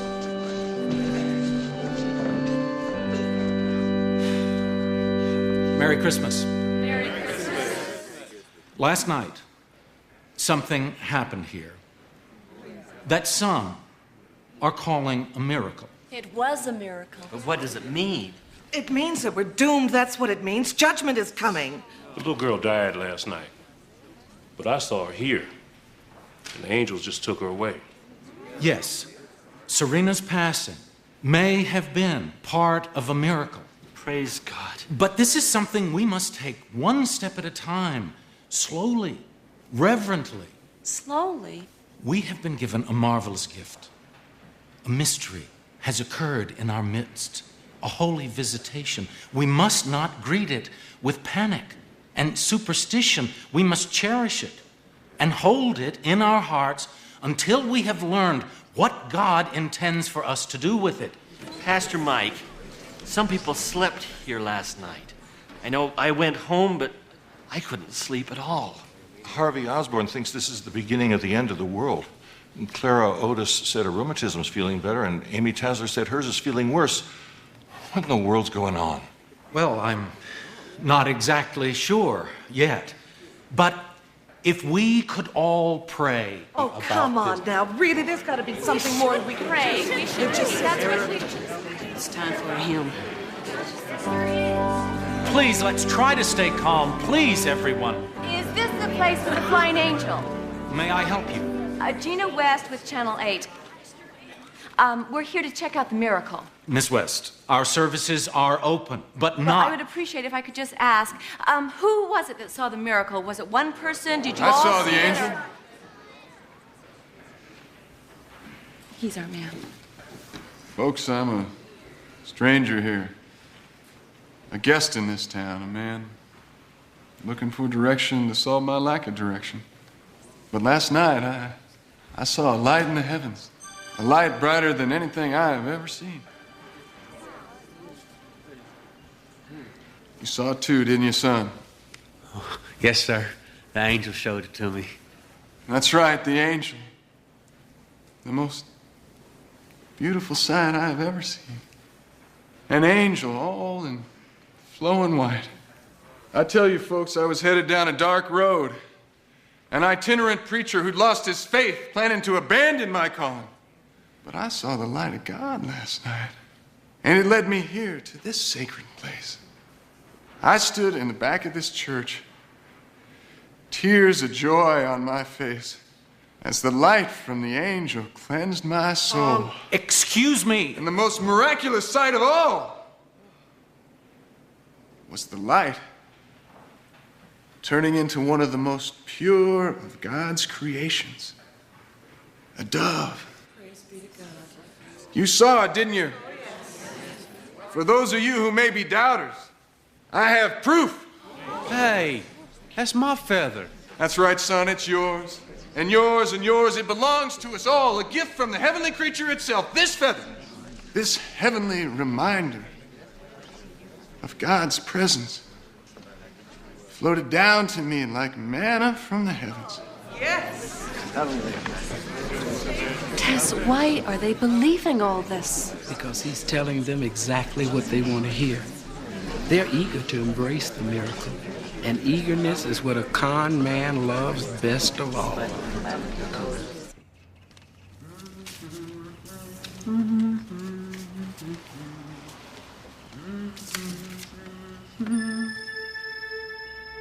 Hey, you came back. Hello, Joey.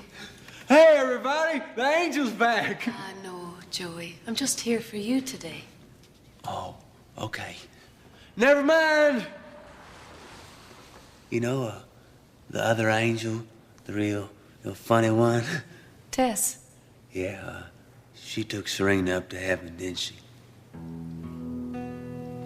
She helped, yes. So she's not coming back, huh? No, she's not. But you should know that Serena is very happy where she is today. It's okay to cry, Joey. I know how much you miss her. She was my friend, and she took care of me.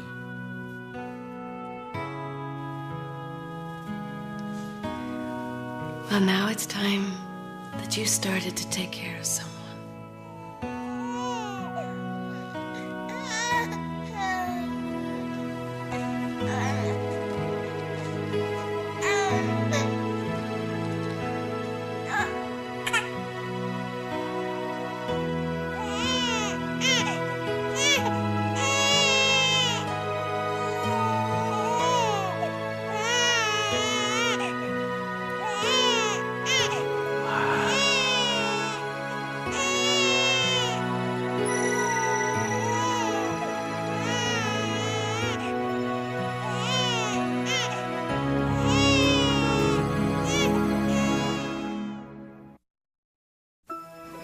Are you who I think you are? Well, you're late. Everybody's gone. Hold on, no. Don't cry. Don't cry. Okay, hi. Hello. Oh, hello. Oh, the baby. Hello. I never picked up a baby before. I picked up a puppy once.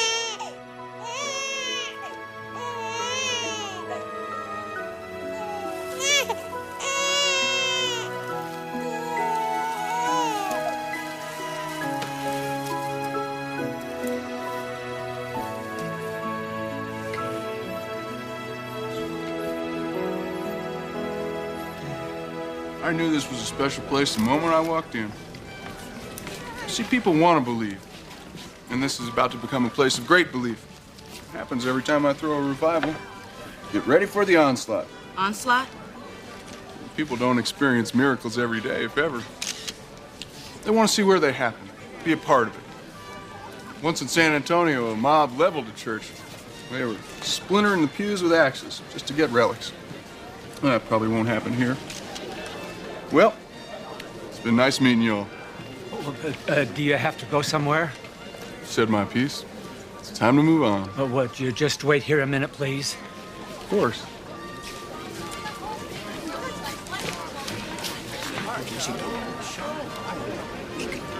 Now, I don't think we should take access to these old pews, but we could use a reverse. Well, you have a building fund, don't you? No, just a charity fund. Ah, yes, that does require some finessing. I once ran across the same situation in Tallahassee. We took the charity fund and temporarily called it the building fund. And invested in the church and community by adding on and building up. Attendance increased so fast that in 1 month we replaced the charity fund and doubled it. That is amazing. Yes, he is. Edna, I think you ought to take a look at this. Sorry, not now, honey. No, it's not a puppy. You're busy now, son.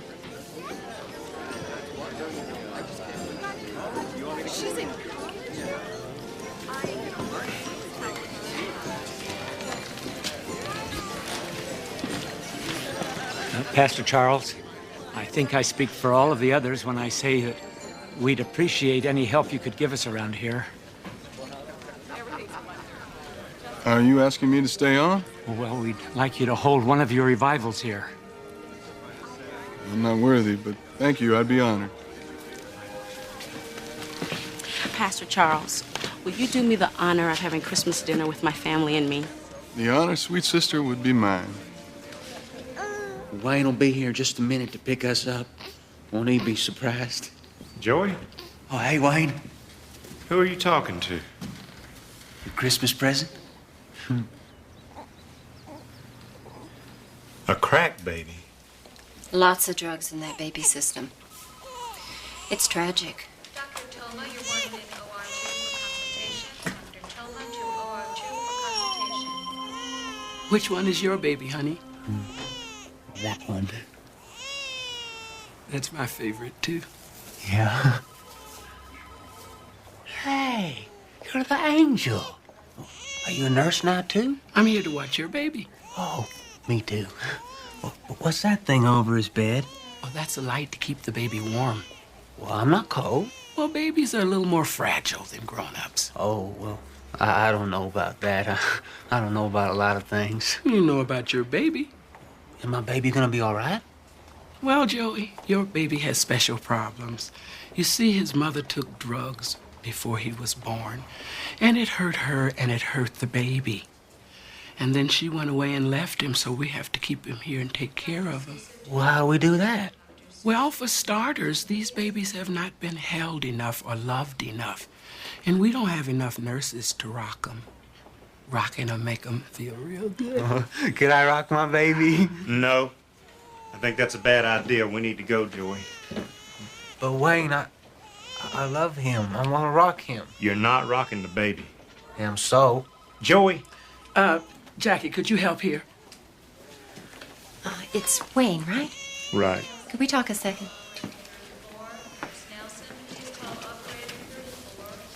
Babies in this condition need special attention. They have been so deprived that any love that Joey could give would really help. Look, I can appreciate that.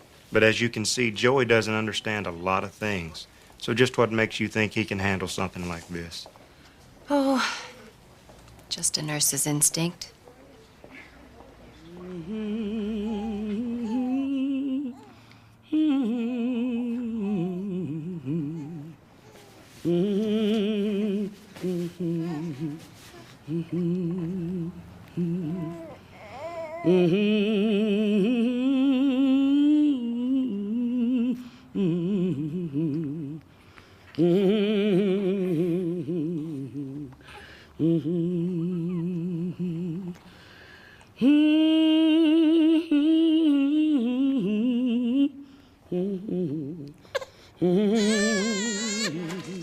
Oh, it's tub time. I'm gonna put on my gown. So how's the little guy doing today? Oh, much better. At this rate, he'll be needing a home soon. Hint, hint. Oh, no. I got my hands full with Joey. Maybe you could do it if you had some help. And just what makes you think that's a good idea? Nurse's instinct again? You're learning. Hey. Hey there. Here we go. Here we go. Here we go. What's gonna happen to my baby? Well, as soon as he's well, we're gonna find a home for him. Well, I have a home for him. Joey, it takes a lot to be a parent. Oh, do you have to be smart? 'Cause I know I'm not smart. Well, do you know what babies need? Food and clothing, and to go to school? Could you do all that for a baby? No. Well, that's okay. We'll find somebody who can. I wish I was smart. Hi, Wayne. Hello, Edna. What brings you here? Oh, Deacon Atkins' kidneys. Well, they're acting up again. I haven't seen you since Christmas Eve. I know I've been other places. So what brings you here? Nobody's sick, I hope. No, Joey found the baby in the church. We're here visiting it. Oh, my. Miracles just keep happening. You must meet the new pastor. Well, it's not official yet, but I think it will be. Do you know, in 1 week, he has almost doubled the charity fund? That's so? Yeah, when it comes to fundraising, I bet you he could talk the whiskers off a cat. Money sticks to him like glue. Yeah, that Pastor Charles is something else. Pastor Charles, huh? Mm-hmm. You know, Edna, maybe we will drop in. Oh, good. Wayne, why do we have to walk? Because we couldn't find a parking place. 7, huh? That's good. You're right on time. I have 10. How can I get the 10? An angel of the Lord visited us right here. It happened in this hallowed place, and a feather dropped from that dove. And I did not pick up that feather. That's my feather. No, the hand of God picked up that feather and handed it to me. And as Jesus said to Peter, oh no, it's him. You are the rock. Come on, Joey. And on Let's this go. rock No, I no, shall I'm build listening. my church. Go, Joey. I say to you, this is the feather of God, and on it I shall build mine.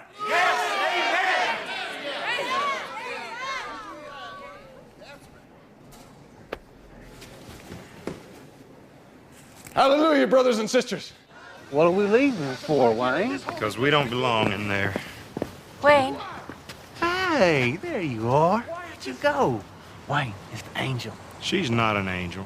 You know I am. I don't know what you are. Maybe a magician. Probably a con artist like... Meet me in the truck, Joey. Okay, bye. I don't know what happened in there Christmas Eve. Some sort of mass hysteria. Maybe a special effects show.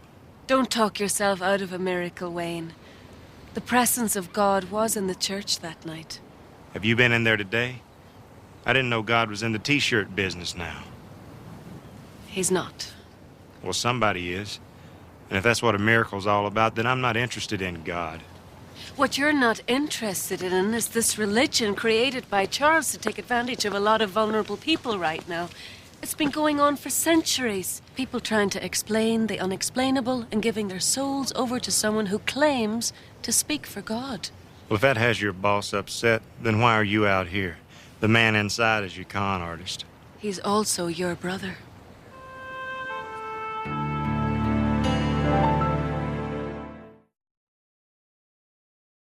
Yeah, he is. And I put a lot of time and space between him and us. And there's no way you could have known that. Unless you are an angel. Yes. So there really is a God. And he knows what I used to do. Yes, he does. So what if I choose not to believe in him? Well, that's certainly your choice, but it's not going to make him go away. God is real, Wayne, and the miracle is real. And God wants the people of this church to know the difference between the truth you all saw and the myth that has replaced it. Well, what can I do? It's my brother. I can't fight him. You're the only one who can. Joey? Did you... I had a message from the Lord last night. A powerful, fearful visitation from the angel herself, sent by God to this very place not 1 week ago. But she was not the vision of glory or of Christmas love this time, however, my brothers and sisters. No! She had a terrible aspect upon her face as she hovered over my bed, her great wings trembling, for she had a fearful message. God is not pleased. God has told me that he does not want this holy relic, this consecrated feather relegated to a glass case. No! He has other plans. For this feather is not just a feather, but the very finger of God himself. Amen.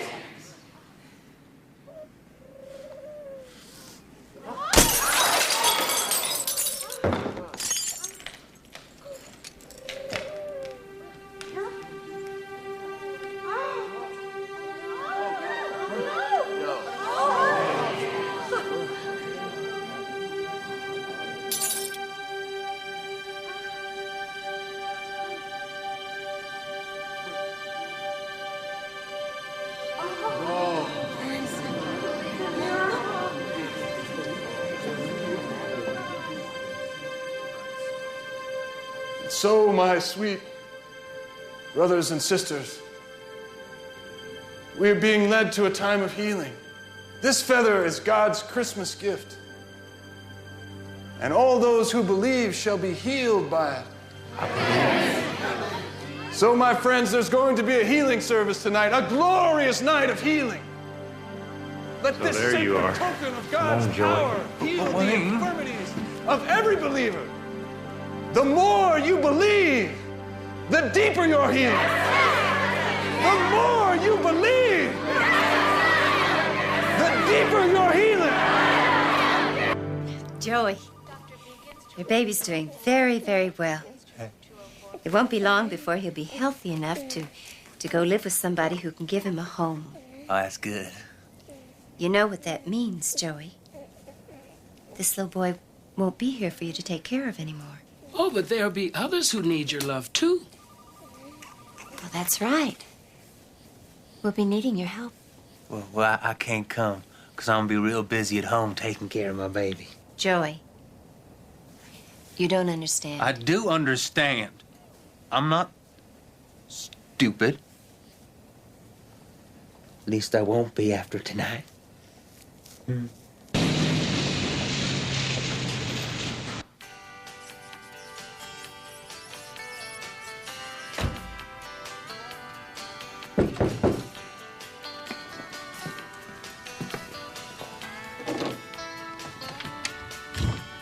Well, it's my brother. Come on in. I've been expecting you. Shake your hand, but I'm waiting for the disappearing ink to disappear. You want a drink? I'm not gonna stay that long. What are you doing here? Hey, look, I'm just passing through. I had no idea you lived here. At least until I heard about the Angel. Man, what a scam. I just couldn't resist. I hope you don't mind me jumping on your train, brother. It's not my scam, and it's not my train. So how many people you got on the payroll? Some effects guy, definitely, maybe two. Obviously some chick to play the Angel, but what I don't get is, how come you haven't cashed out yet? What's your angle? There is no angle. It really happened. And besides, I'm out of that life. There are no bugs or recording devices in this flea bag cracker box, Wayne. Now, what's your angle? I'm not kidding you. There's no con. There was an angel. A miracle really did happen here. All those years, you were the ringer and I did the talking. Should have been the other way around. I almost believe you. Look, I don't expect you to understand this, but I'm not going to let you take what happened to these people and turn it into something cheap. Turn what into something cheap? There is no God. You know it and I know it. Now, don't get me wrong. I wish there was a God. Because, man, I could use one right now. But all I got is me. And that's what I believe in. You believe in anything you want to, Charlie. As long as you believe this, too. If you don't pack up now, get out. Tonight, no healing service. I'm going to blow the whistle on you. I don't want to, but I'll tell the local police about that $20,000 that disappeared from the building fund in the church in Wisconsin. Well, the whistle blows both ways, Wayne. They connect me, I connect you. I didn't steal that money, you did. That's the way you remember it. Hey, you were great at this in natural. You remember that night in Chillicothe, Missouri? You cried out in the back of the church, "Heal me, mister, I got a terrible disease."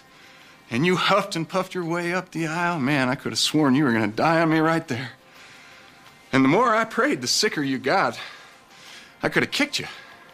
But then all of a sudden, you slapped that look of absolute beatific heavenly glory onto that baby face of yours. Lord, what a haul we raked in that night. Whatever happened to the kid? Your brother's name is Joey. He lives with me now. My God. Could have sworn they would have put that poor, pathetic creature into a home somewhere. Look, you finish your business here and then get out of town. And I mean it.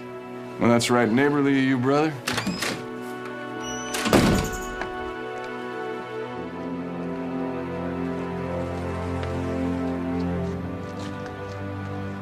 You can't just walk away from him, Wayne. He's got me, Monica. If I try and stop him, he's going to take me down, too. And I'm not saying I don't deserve it. But if I get put away, what happens to Joey? God doesn't want you to lose Joey.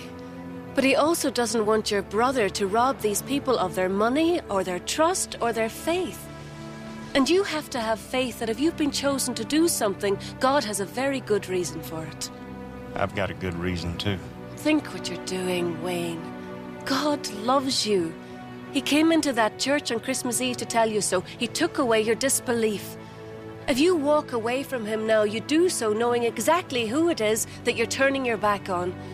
And if a man walks away from God, where else is there to go? I don't know. I'm afraid I'm going to find out.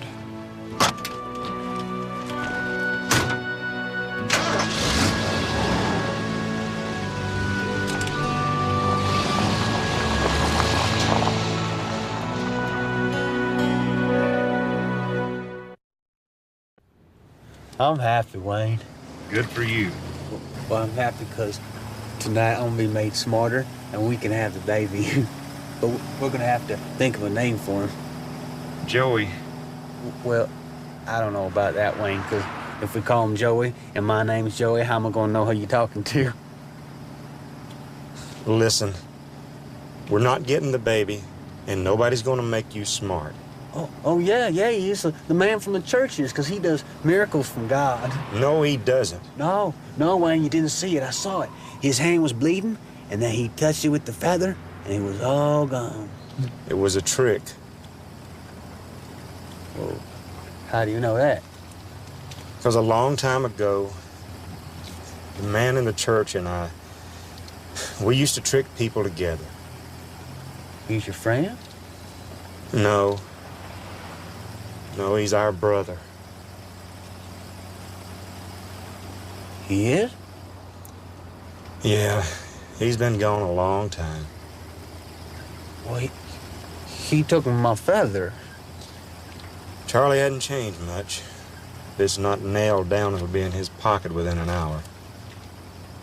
Well, you should take things that don't belong to you. I know. That's why I left him and came back. To take care of me. Yeah, to take care of you. Well, how come Charlie doesn't take care of me? I don't know. He just couldn't, I guess.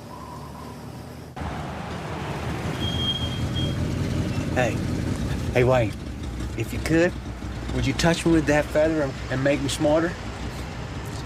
You know I would.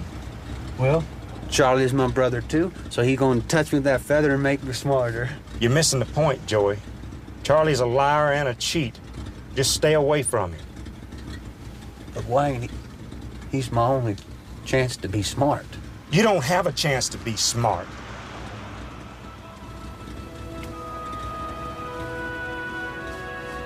Yeah, I do. Joey! Come back! Joey! I'm sorry!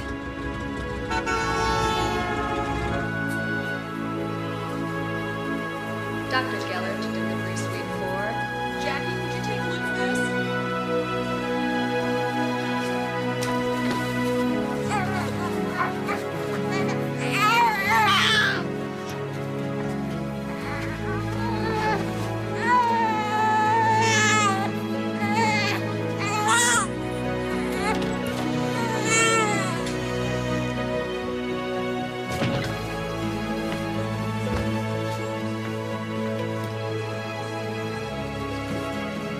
Jackie, we have a problem.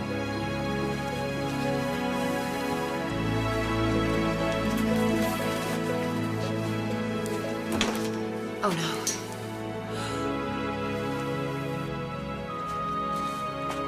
I'm not sure which way the church is, but the angel said, if you find the star, it'll show you the way.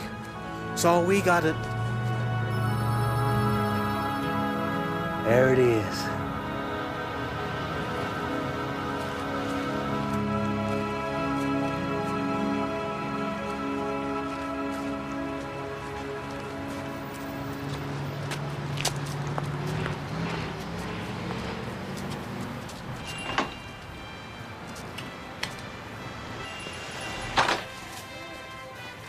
Excuse me.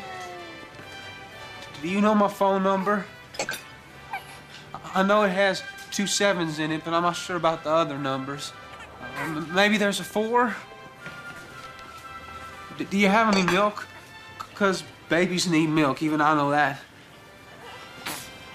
Sure.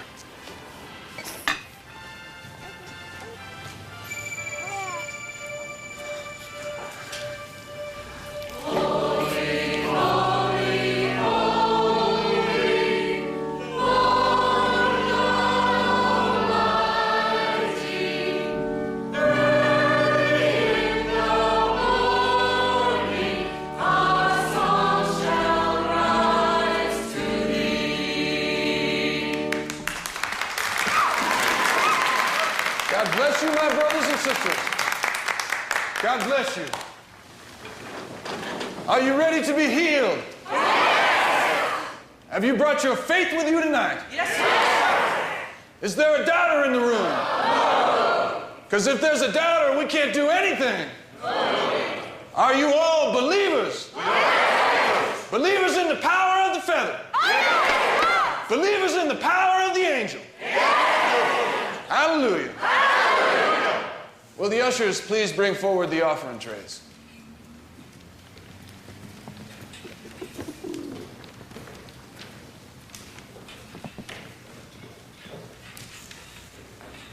O God of our fathers, God who gave us every good thing, the one who brought us here tonight, bless these poor offerings of the heart, these small tokens of the wealth that lies inside every grateful heart that has been touched by this life-giving miracle.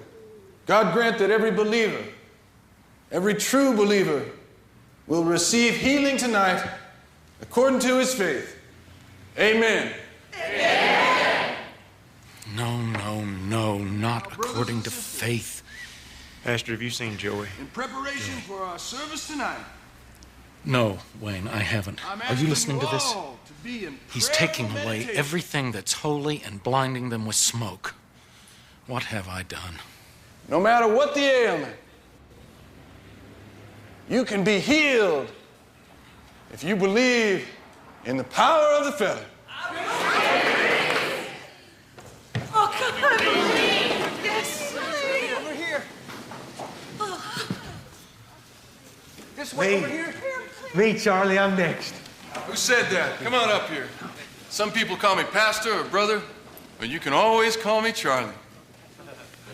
Hey, Charlie. It's me. Sorry, kid, I don't do diapers.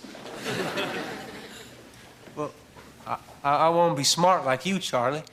And this baby here needs to get all the drugs out of him so I can take him home and take care of him. But first you gotta make me smart. Well, aren't you gonna touch me with the feather? No, he's not. Sorry, Joey. But he's my brother. Joey? You stole my feather. Yeah, on Christmas Eve, the dove dropped a feather, and I showed it to Charlie, and he took it. Doesn't matter where I got it. Still the feather from the dove. How would you know? You weren't even there. What? Be careful, Wayne. Is Pastor Charles really your brother? I'm afraid he is, Deacon. But he's no pastor. He's a thief.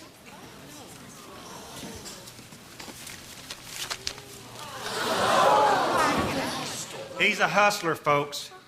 I'm sorry I hadn't told you sooner, but I used to be just as bad as he is. And ever since the miracle, I've just been afraid God was going to come down and punish me. Guess this is the beginning of it. Edna. Don't you Edna me. Now you take off that robe before I take it off you. Man of the cloth, my butt.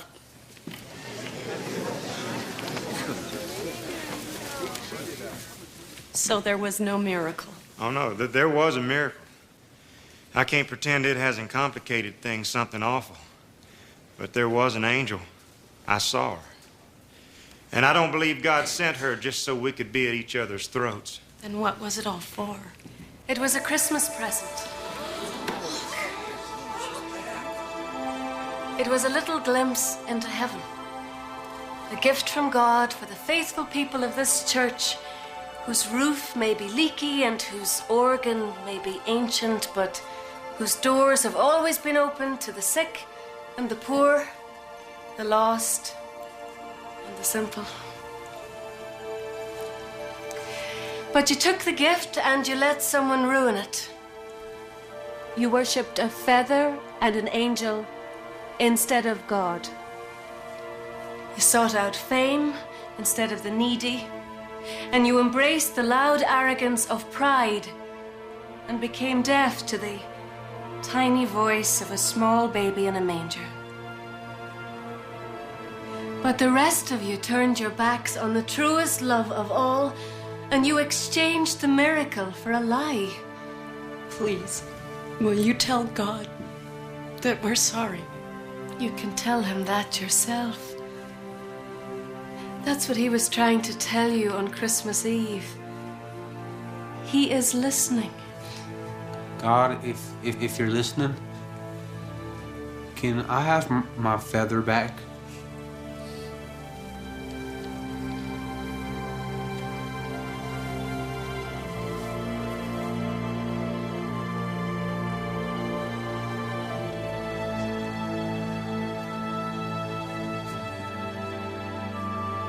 This feather won't make you any smarter, Joey. Yeah. That's what Wayne said, too. God doesn't care how smart you are. He cares about what's inside your heart. And the love you had in your heart gave this forgotten little baby the will to keep living. God has a plan for this baby, Joey, and for the family that is waiting for it. And you have a family too.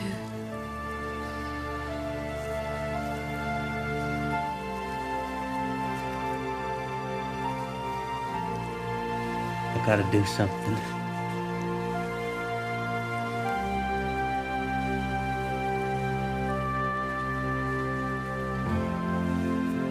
So, Charlie, guess what? What? You can have the feather back. I don't need it anymore. Neither do I. You've been faking the miracles for a long time, Charlie. What's it like to finally see the real thing, huh?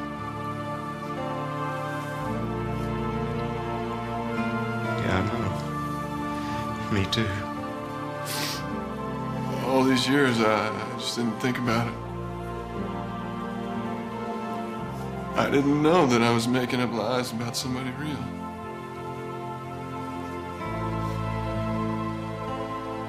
God help me. He will. Just ask him.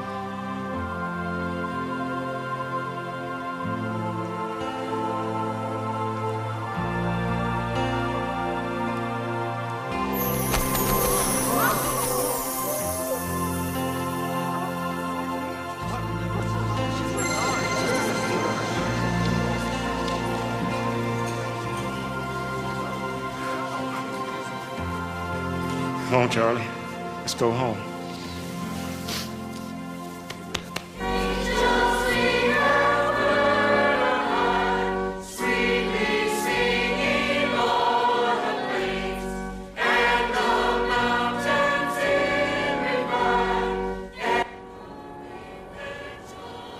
That's what I call a miracle. How come people only notice them at Christmas? Well, we're working on that. We're working on that.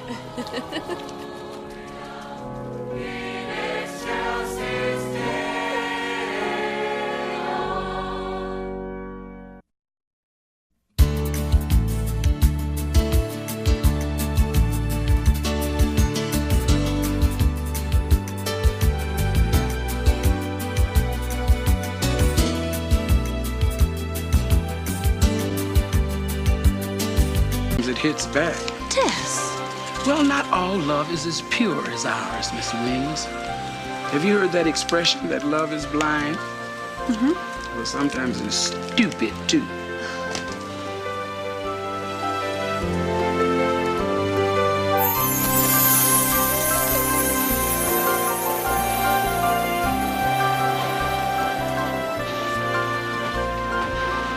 Hi, I'm Gail H. Harper. Hi. And, well, this is my girlfriend, Dolores, but don't say anything to the bride because, well, I wouldn't want her to get jealous.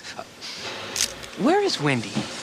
Well, the bride and groom have already gone up to the lodge to get ready for the ceremony. Oh. Porter! I thought this was a day trip. It is, but you would be surprised at the baggage that people carry around with them, especially the kind you can't see.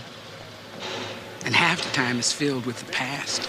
And looking inside can be the most frightening thing that a person ever does. Keep the change.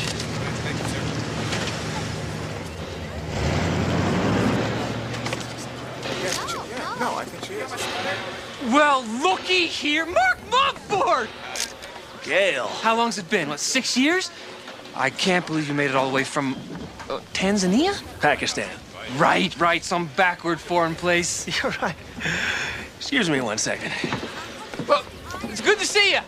We'll talk later. We used to be best friends in law school. Hi, I'm here for the wedding. Hello. Montfort. Mark Montfort. Yes, welcome. Thank you. The train will be leaving in about 15 minutes. Great. Pakistan. He did come a long way. Oh, he's not here just for the wedding. Mark is on a mission to correct a terrible wrong. Ah, and that's where I come in. You make sure he rights the right wrong. You understand me? Gotcha.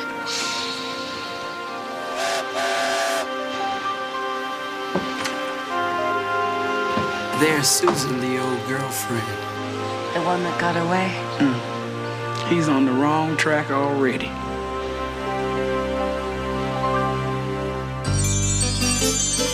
When you walk down the road, heavy burden, heavy load, I will rise and I will walk with you.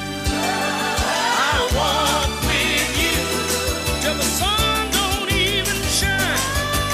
Walk with you every time. I tell you I'll walk with you. Walk with you. Believe me, I'll walk with you. Take lessons or something?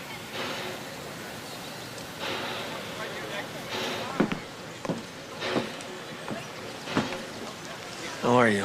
Better now. Oh. Good. Let's go.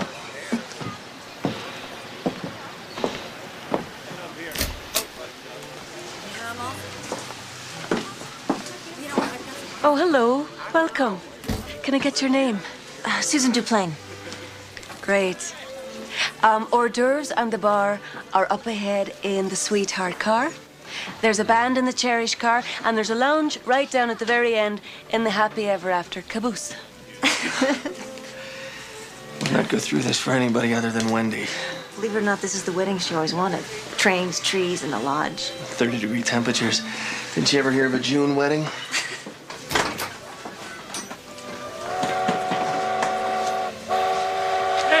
Hey!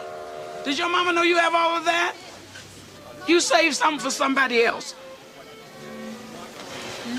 You know, it all started when I tripped on a roller skate at my uncle's house, sued his pants off, and now I am the #1 personal injury lawyer this side of the Mississippi. That's great, Gail. I guess. Oh, you're darn right it's great. I got ads running all over the tube. I got 30-second spots running in every major market in the Pacific Northwest. Oh, look, there's George. Oh.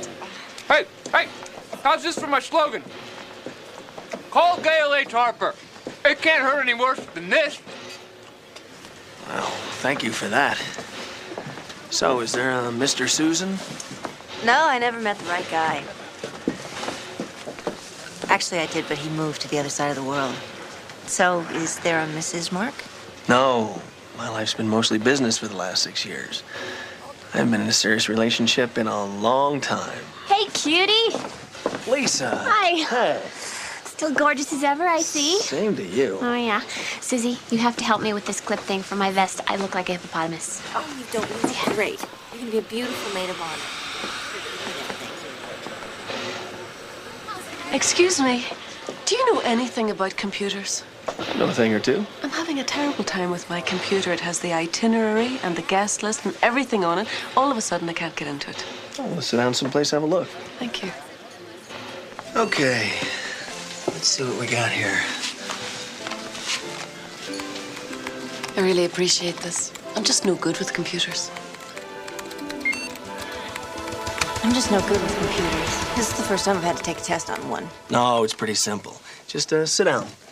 Type in your password. Go ahead, I won't look.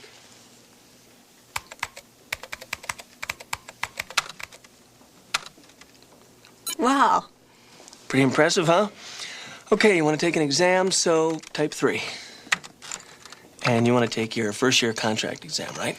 Right. I'm not even ready for that test. Why are you taking it? I just don't have anything better to do than study. Oh. Well, maybe I can help you with that, too. Hi. Doug Richards. Don't worry about the test. It's a breeze. I blew through it in about an hour. No way. Yeah, but I like tests.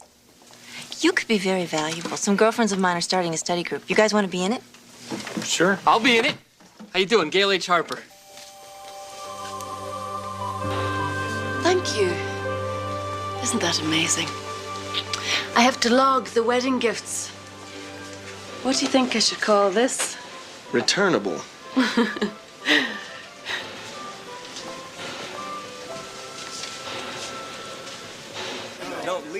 at this.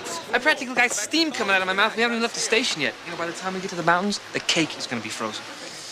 So you go to a lot of weddings up in Kathmandu? Pakistan. No, I want it up. Everybody else has their Oh. You did it. Thank you, Sis.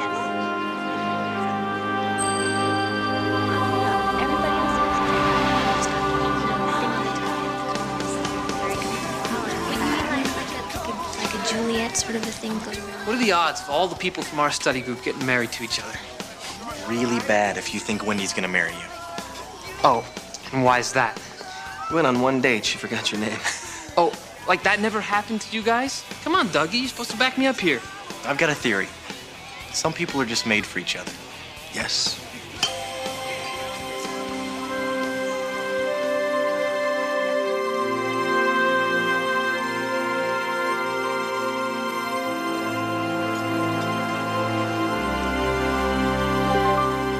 I can't believe that you and Susan never got married. But then, you know, Wendy and I drifted apart, too. So where is Doug? What? I've seen Lisa, but where's Doug? You mean you didn't hear? You don't know? What? But don't tell me they got divorced. Doug's dead. What? Yeah, it was a real shock. He was... Lisa, you look terrific. How's work? Oh, busy. My dad's law firm. What's the matter with you guys? Lisa, I just heard about Doug. Yeah. It's been 6 years, but, I guess not long enough. Excuse me.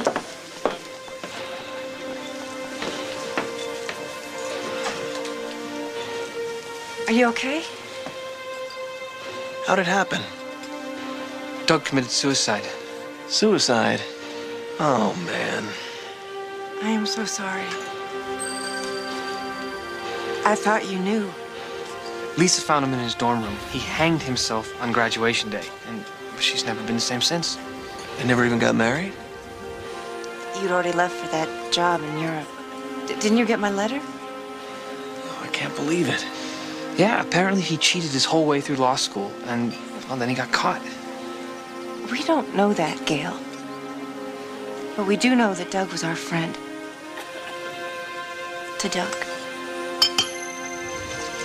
How am I supposed to sing happy songs about love and marriage with all this deception going on? Looking at them like this, it's hard to believe. Well, believe it, because evil is just around the next bend. All aboard!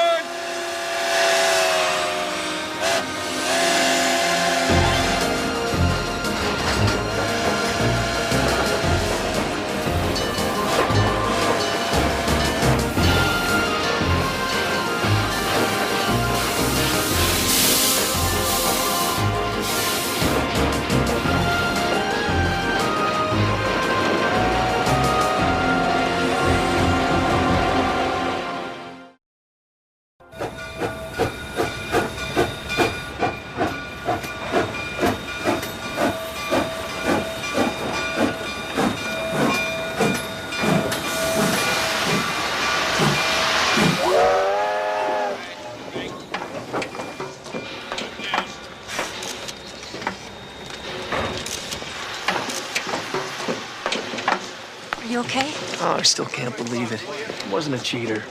Well, he plagiarized his last exam and he got caught. What would you call it? Oh, come on. Let's not talk about it now. This is supposed to be a happy occasion. Welcome. Hello. Hello. Welcome. Go on inside. You can sit anywhere. It's not formal.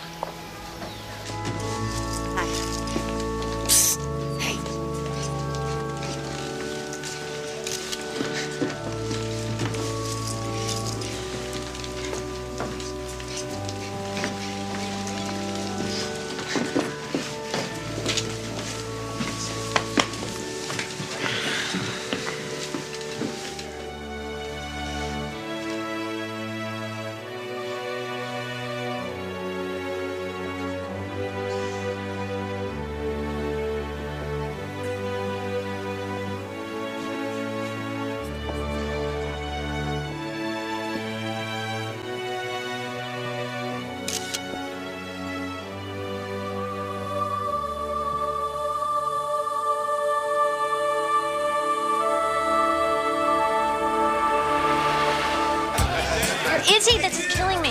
His interviews are tough. He probably met someone and need to unwind. Gail's available, though. So, Wendy, babe, you, playing our song?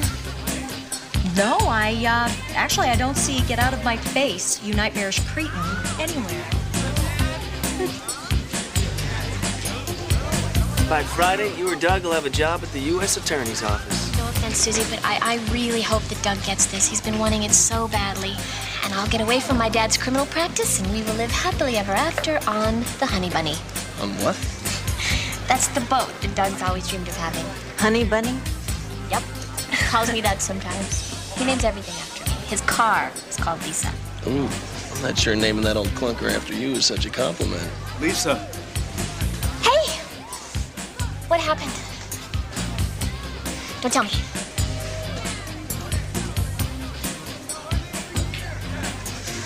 Tell me. I got the job! All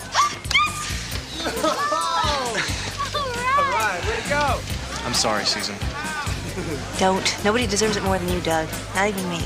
Okay, drinks are on me, but I can only afford beer, okay? A toast to Doug Richards. May he rise from shaping the tastes of lowly law students to shaping the course of a nation!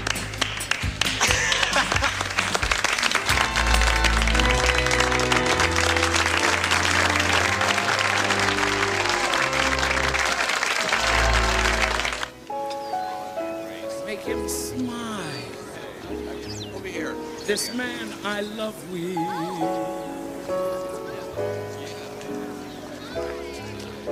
Fluffy puppies, that's his style. This man I love with.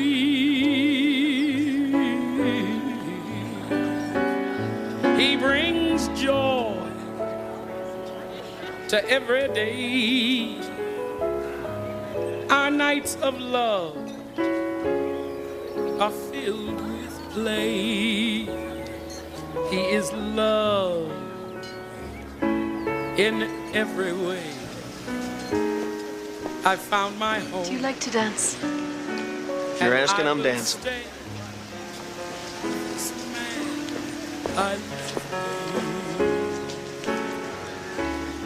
It must be nice to see everyone again. Yeah. Some more than others. So when was the last time you saw Susan? Oh, guess a week before graduation. I was really proud of the way you handled that. What? I know how much you wanted that job. When I interviewed for the job, they told me I was a contender, but I really was hoping I wouldn't get it. The problem with being a U.S. attorney is that you have to work in the U.S. What do you mean? Well, I was thinking since you're going to be working in Europe, maybe I should look into international law firms, too.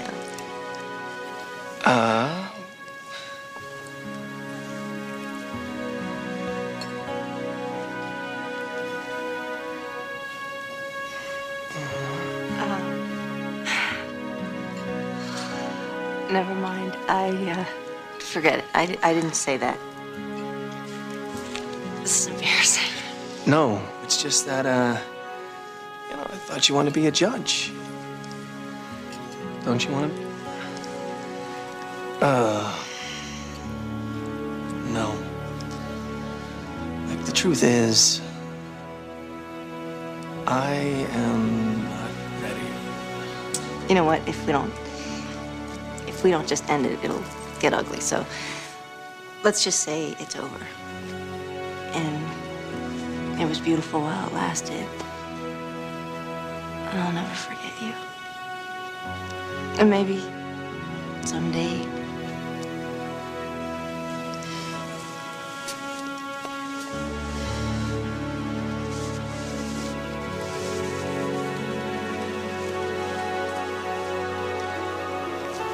May I cut in? I've always wanted to say that. Of course.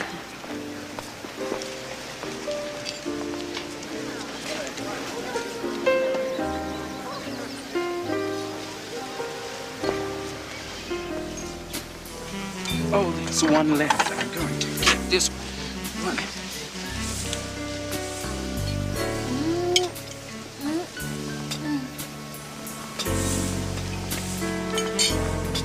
There's got to be one meatball left in this wilderness, and you are going to find it for me. Boy. I mean, it's right there on the screen. Hi, I'm Gail H. Harper. I'm Gail. I say that. I'm Gail. And they still call up looking for a woman. It's no wonder these people get into accidents. I heard there was a slip and a fall in the kitchen. I think it's whiplash. Excuse me, won't you? Oh, thank you. Mark and Susan sure do have a lot of chemistry, don't they? Well, one chemical by itself can be harmless, but you mix them together and they can be deadly. So you keep your eye on them and someone who is not on the guest list. You really ought to make that trip to Europe someday. This time I Mark, promise. I've been nominated to the federal bench. You did it? Congratulations. Next stop, Supreme Court. Oh, thanks. I feel a little sad about it, though. Every break I got came from the job Doug was supposed to have. No. They had to replace him with somebody. Susan, they couldn't have picked a better person. Thanks. You always were my biggest fan. I still am.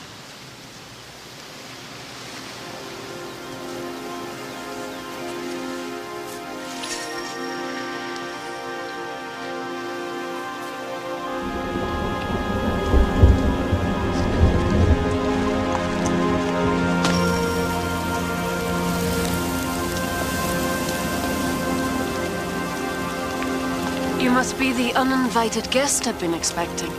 I'm Monica. I'm Andrew. Angel of Death? At your service.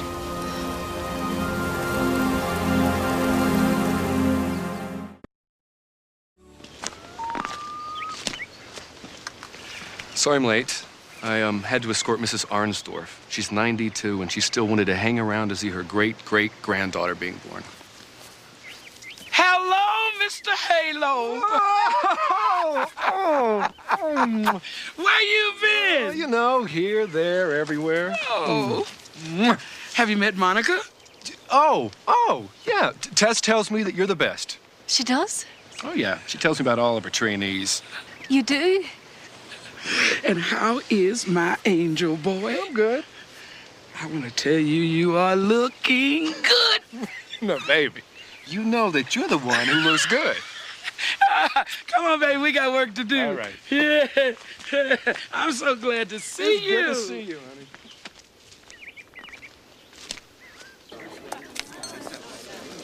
This song is for my friend Andy.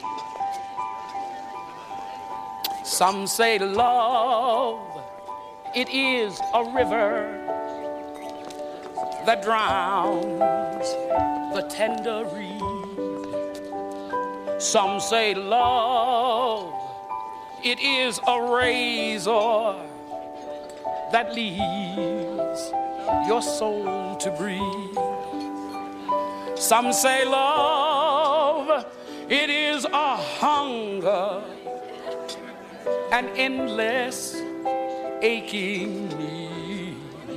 But I say love, it is a flower, and you, the only seed.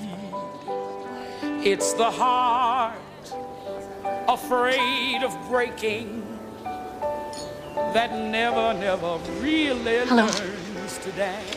I'm Monica. He was my fiance. He was the greatest, sweetest, kindest, smartest guy. He killed himself. Did you know that? I'm so sorry. Everybody thinks that he cheated. You know, that's all they remember. That he was a cheater. But he wasn't. He was not. Is that what Doug said in the note? How'd you know about that note? The note? From Doug. Yes, that's the one. Yeah. Anyway, I keep it with me all the time. It's right here. It's the only thing I have left.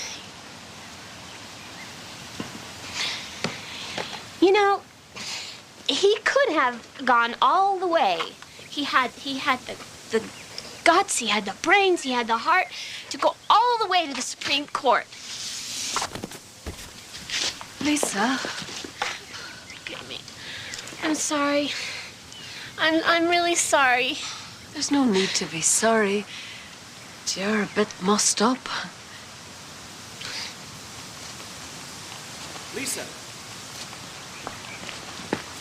Lisa, you okay? I loved him so much. I really did. Lisa, honey, come on. Let's go get you cleaned up. I'm sorry. Thank you. Come on.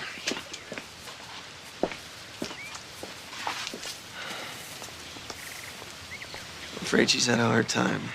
She told me. This is a difficult letter to read. I suggest you skip to the 3rd paragraph. I've lost more than my law degree and my job. I've lost my reputation. And worse, I've lost the only thing I know I was born to do. Be a fair and honest judge. How could you live with a man branded as a cheat? How could I live with you watching me grow more and more bitter? Just remember, I'm innocent. Computers don't lie, but somehow that one did. But I can't prove it. And I love you. Goodbye, Doug. Doug was meant to be a judge, and he would have made a fine and good judge, just as he was a fine and good man. But all that was stolen from him. Do you remember the final exam, Mark? Yeah. That was the last time I saw Susan.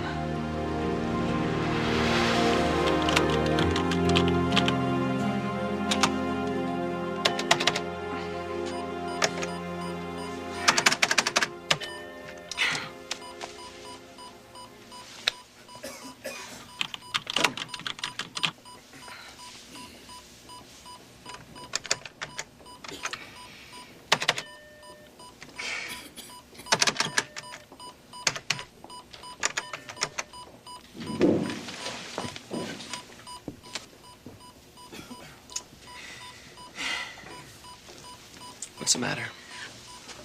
I don't know what I did. I pressed something wrong and it shut me out of the test. Were you finished? No, I had about a half an hour left on my time. This is my final. Half my grade depends on this. I'm gonna fail. No, you're not. Reboot your terminal. I'll get you back in through the safeguards. That's cheating. Technically, maybe. Look, I can get you back in. What you put in the exam is up to you. I'm just giving you the chance. Nobody's gonna know.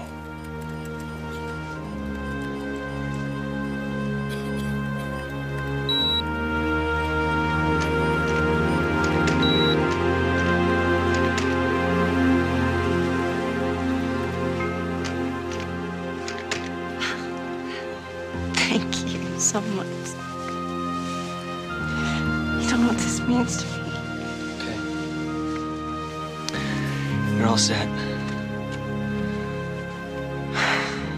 gotta go pack. I leave in a couple hours. Drop me a line. Let me know how graduation goes. Sure.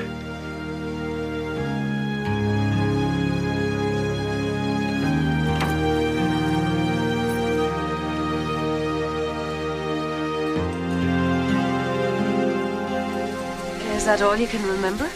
Yeah, it was a pretty messy way to say goodbye. You felt guilty about not asking her to go to Europe with you. Yeah, Guilty enough to help her cheat? wasn't cheating. Well, I mean, sort of. I'm not proud of it, but it's not like I gave her the answers. You gave her something much worse, time and access to the computer system. To finish her test, she had time left. Running into her that day wasn't an accident, Mark.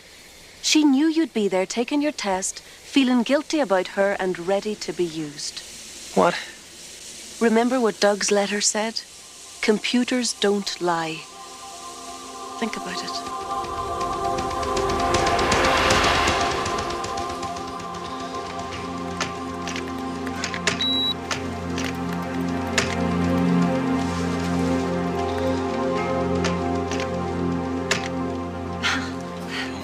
Thank you so much. You don't know what this means to me. Okay. You're all set. I gotta go pack. I leave in a couple hours. Drop me a line. Let me know how graduation goes. Sure.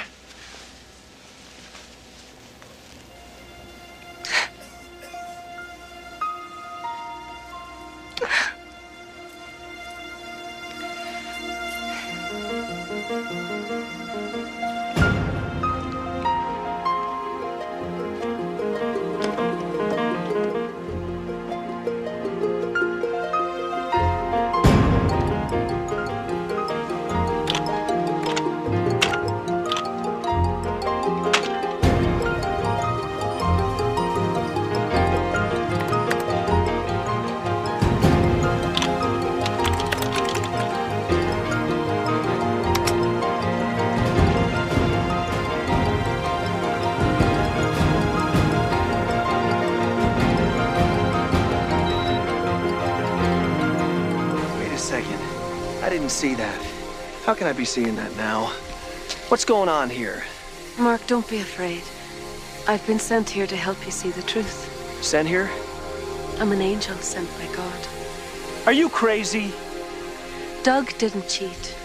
Susan used Doug's password to get back into his exam and insert plagiarized material that his professor was sure to catch. That's ridiculous! Doug had the job that Susan wanted and she used you to take it away from him. No way. She loved me. She wanted to marry me, and I hurt her. That's what she wanted you to think.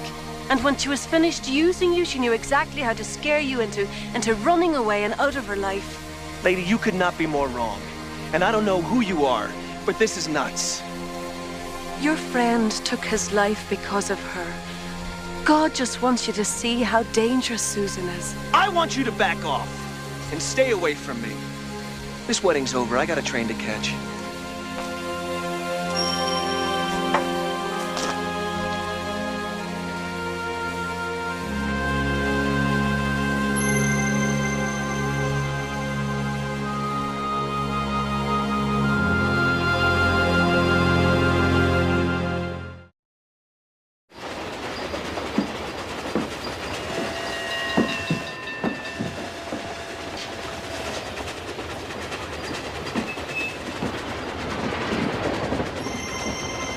All these years, Mark has been blaming himself for hurting Susan when it was Susan who hurt him.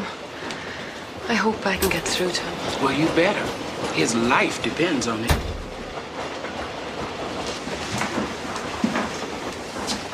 I've been looking for you.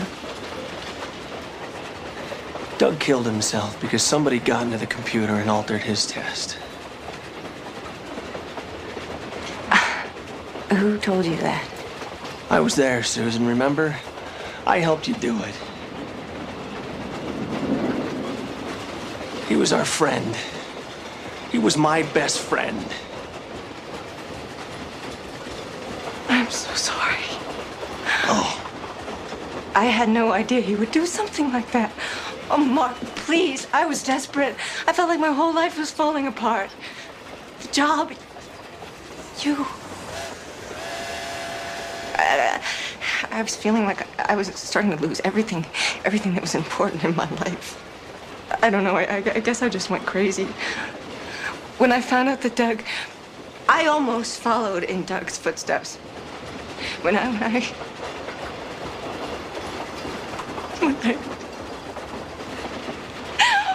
realized that I was the cause of his death, I didn't want to go on. Oh, Mark.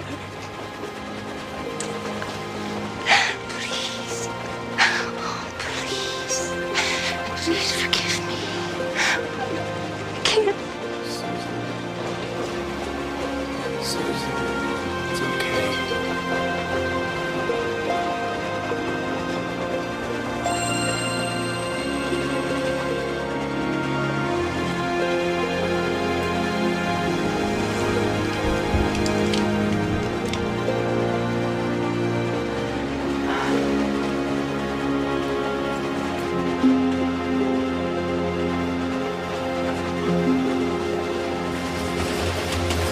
Monica!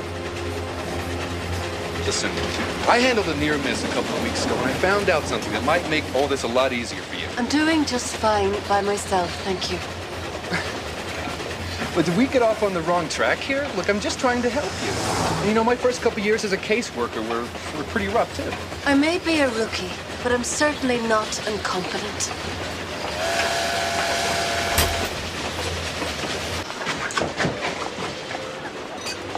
Tess.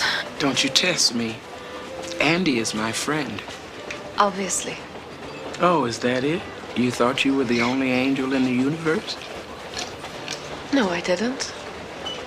You know I love you. And you know I'm proud of you. And I love Andy, too. Love is like air. There's plenty of it to go around for everybody. I know that. But Andrew keeps telling me how to handle my assignments. Sweetheart, we're all on the same team, trying to win the game together.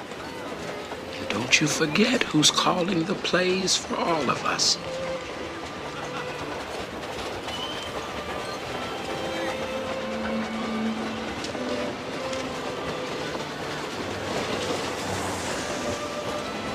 Andrew, I just wanted to say that my pride got the best of me, and I apologize. That's okay. You know, Tess taught me a whole lot about pride, too. So. But I can help you. And so can he. Just go ask him about his most recent case, and I'll do the rest.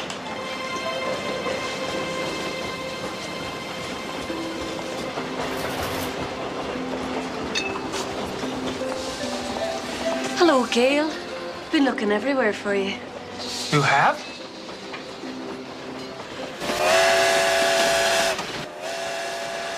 How utterly enlightening. And you know me, that's just the way I handle things. It's a gift. Mark. I'm busy. Susan? Susan! Oh, my. How are you? Mwah! How are you? Huh? Do I know you? No. We have so many friends in common. We should catch up. Over here, maybe. Come on. Excuse us. Gail, why don't you tell Mark the story you just told me? I just told that story. Oh, but you tell it so well. Oh, okay.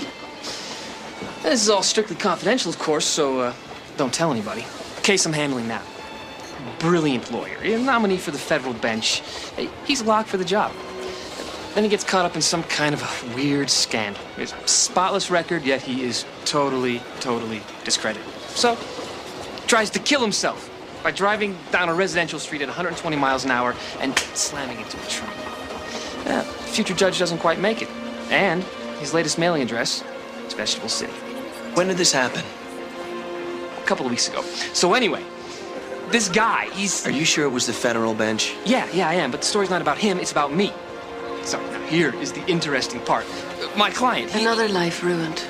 So it wasn't just a one-time thing with Susan, Mark.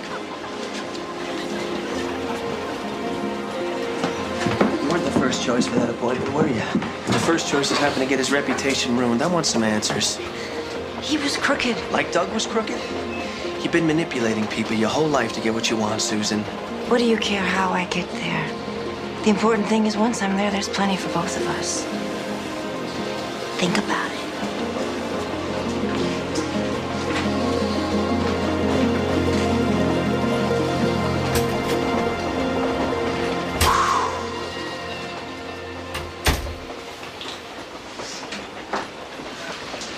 Lisa?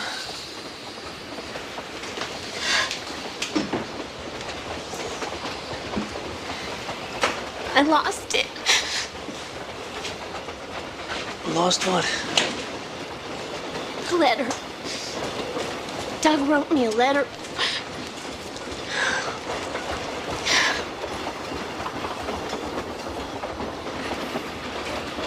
You know, I just don't understand what happened. I mean, I know he was devastated, but why didn't he come to me? Could have handled it together. We could have handled anything together. But he didn't come to me. He just ended everything. Not just his life, but our life. What are you talking about? You moved on? You've got your law practice? There is no law practice. I didn't even take the bar. I couldn't. You don't run your father's firm? I'm secretary, Mark. I run for coffee. Oh, Lisa. There's a lot of people who care about you, Lisa, including me.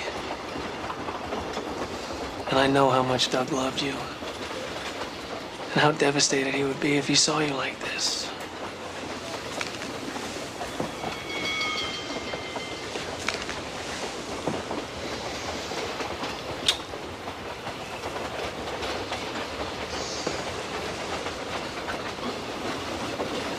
Be right back, okay?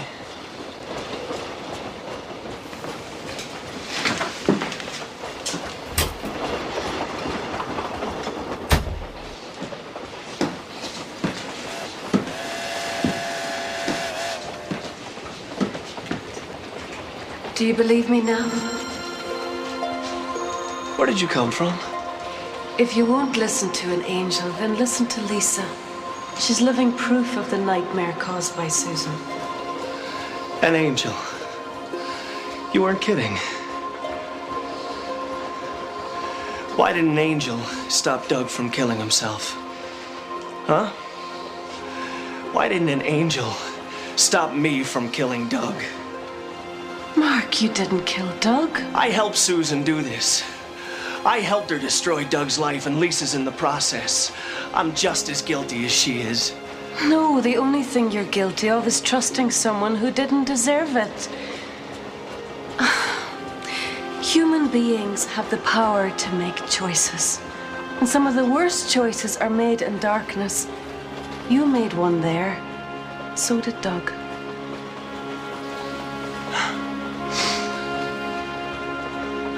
I wrote him letters. All these years, I wrote him letters. From England, Germany, Tashkent, Pakistan. I sent them to his parents. I never figured he'd write back. I was always traveling. I wrote about such stupid stuff. Weather was bad. Work is good. How are the Mariners doing? But it just felt good to know that I was sitting alone the other side of the world, talking to my best friend. Except I wasn't. He was closer than you knew. You have a responsibility now to Doug, you know, and to all the lives this woman could destroy should she remain a judge. I don't know. You came back today to right a wrong, didn't you? Yeah. I came to finally do the right thing by Susan.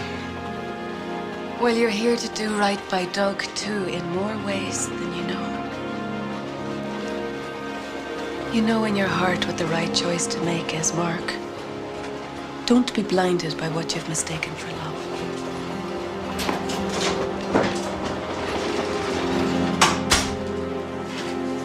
Hi. Hi.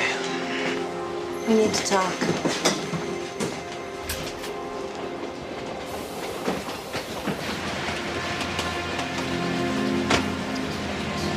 I was crazy to think I could tempt Mr. Clean. You were always way too honorable. It's one of the things I loved about you.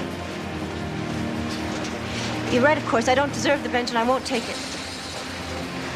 I will ask one favor of you. That you will allow me to back out quietly, so that I can save whatever reputation I have left. Oh, is that right? What about Doug, huh? What about his reputation? Doug's disgrace killed him, Susan. Well, you know what? You're just gonna have to live with yours, and I'm gonna see to it. Goodbye. Goodbye, Mark.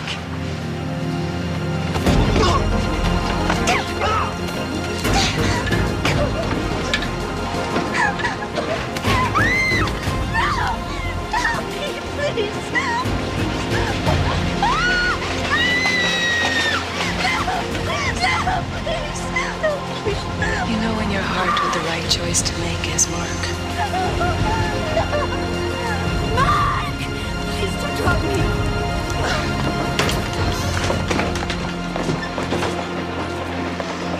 Oh, horrible. Are you all right?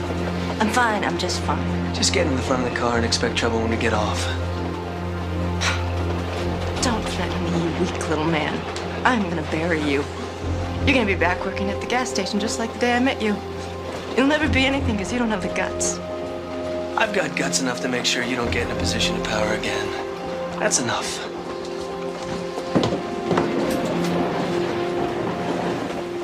You were right. So were you.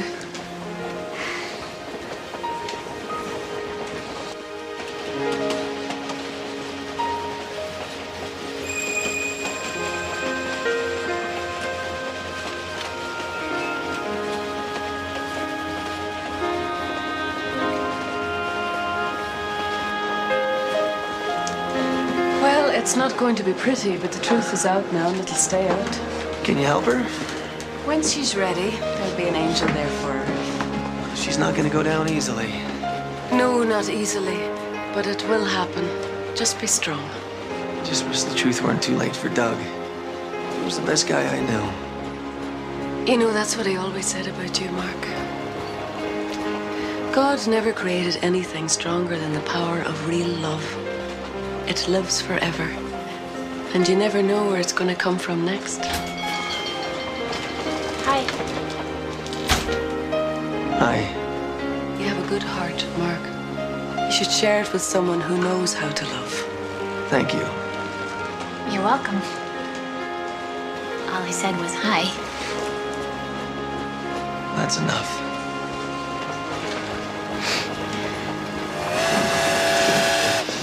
Well, Miss Wings, did we learn anything here today? Yes.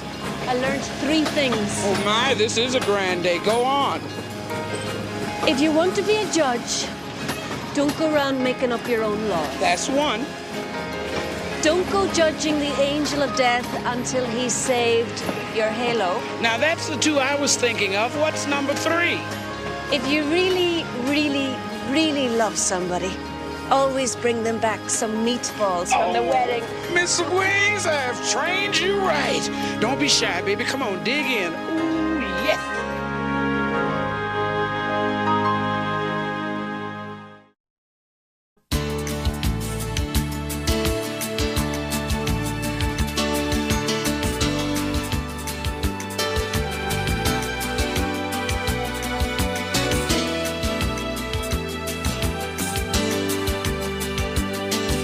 Well, thank you, gentlemen.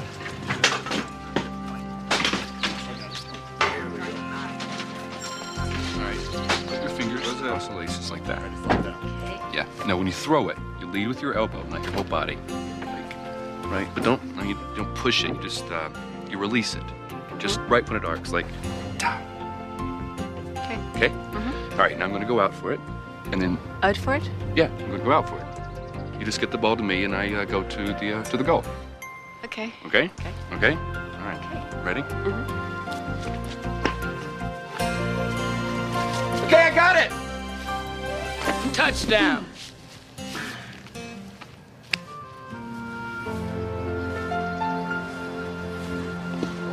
But the paramedics have left. You see, I don't understand. That doesn't matter. There's definitely going to be a death in the family. No question about it. It is Mr. Carpenter's time. Andrew is here. Why do you need me? What's a good receiver without a good passer? Give me that ball. Give it to me. Give it to me now.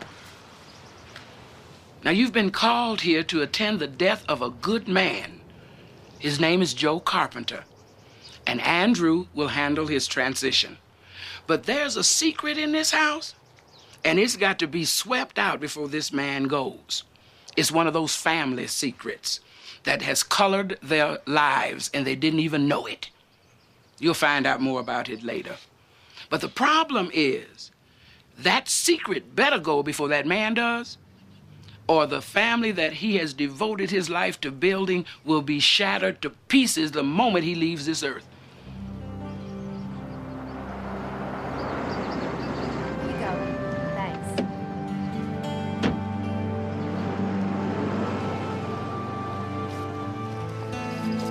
That's Kimberly, the youngest daughter.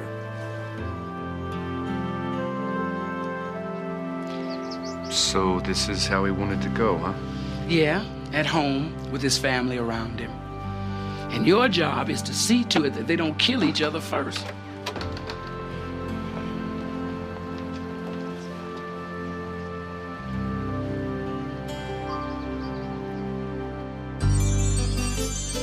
When you walk down the road, heavy burden, heavy load, I will rise and I will walk with you. I'll walk with you till the sun don't even shine. Walk with you every time. I tell you, I'll walk with you. Believe me, I'll walk with you. I thought you were going to call from the airport. Well, it just seemed easier to take a cab. I wish you had called. You look great, sis. Doesn't she look great, Kate? She looks like she always does. Oh, hey, you're getting skinny, big brother. Trying. So how was your flight? I got here. I took the shuttle bus in. Where's Mom? We're trying to track her down. Mother chose this particular weekend to visit Aunt Laura in Florida. I volunteered to stay with Dad. She needed a break. Who knew he'd get worse? Kimberly Ann. I don't believe it. Hey, Doc, what are you doing here? I thought you were on your way to a conflict in some distant corner of the world. Well, I was, but I made a U-turn as soon as I got the page. I thought we'd see you at the hospital. How is he? Well, he's dying, honey. And he's not at the hospital. He's here. Upstairs? I requested a nurse from the visiting hospice service. Let me get that. I just want it understood that we do nothing until Mother arrives. Well, you better tell Daddy. He might have other plans. Perfect timing. There are some things we all need to get clear. Better now altogether. This is Monica, the visiting nurse. And these are Joe's kids. Kate, Kim, and Chris. I delivered every one of them. Measles, chicken pox, broken arm, broken ankle, and a few broken hearts. Well, I'm sorry that I have to be here, but I'll do the best I can. I'm not at all sure your services are needed here. My father should be in a hospital. That's what we need to discuss. Monica, why don't you go upstairs and make yourself comfortable? It's the first door on the right. Thank you.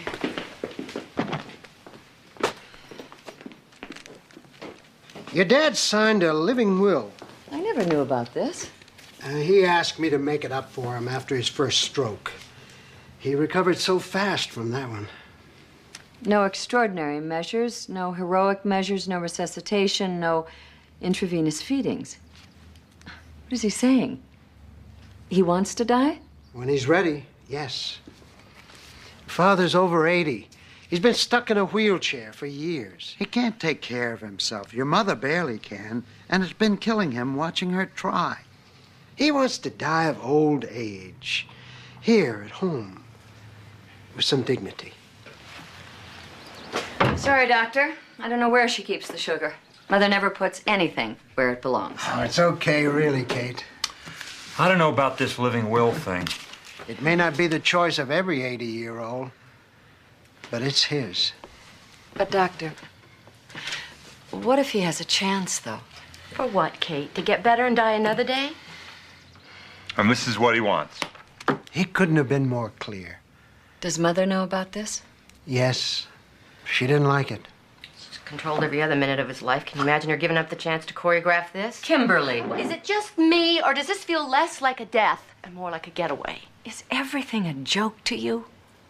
If I don't laugh, I'll cry.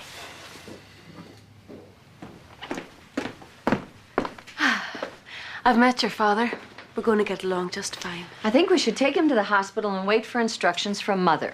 Well, the hospital is bound by the living will. It's a legal document. They can't do anything more for him there than we can here, probably even less. It'd be easier for everybody. No visiting hours, no cafeteria food. And I'll make sure that he's comfortable, Doctor. You've had experience in this? Yes, it's quite a miracle. I always feel privileged to be present in the last hours. Well, keep him on the oxygen. Try to get him to take a little water when you can. You're not staying? I'll be checking in, honey. Could take a few days or a few hours. Call me when we're close. Your father's gonna die. He knows it. You have an unusual opportunity here to make it something special. Most people don't have that chance.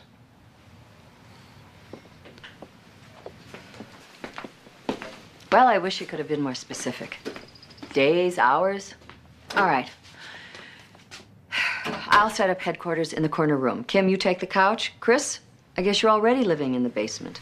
You are? Carol and I is separated. When? A few weeks ago. I moved in downstairs a while back. See the kids on the weekends. Nobody told me. Mother told me. But then again, I stay in touch with this family. Now, I'll make out a shopping list. Chris, you go to the store. I'll make dinner. Then we can take turns after that. Kim, I don't imagine you've done much cooking in all your running around, so you can make the I'd beds. like to order the large combination, no anchovies and extra onions. Extra cheese. Yes, and extra cheese. And what else? Munchies. Oh, yeah, a bunch of munchies, you know, chips and stuff. Okay. Yeah, that's good, a carton. It's 406 Grand Avenue West. Yeah, right, that's fine. Kim, didn't you hear me? Kate, my father is dying. I am not going to spend his last hours putting hospital corners on the guest room beds and sitting around the dinner table eating your idea of a wholesome meal. You want me? I'll be upstairs next to Daddy.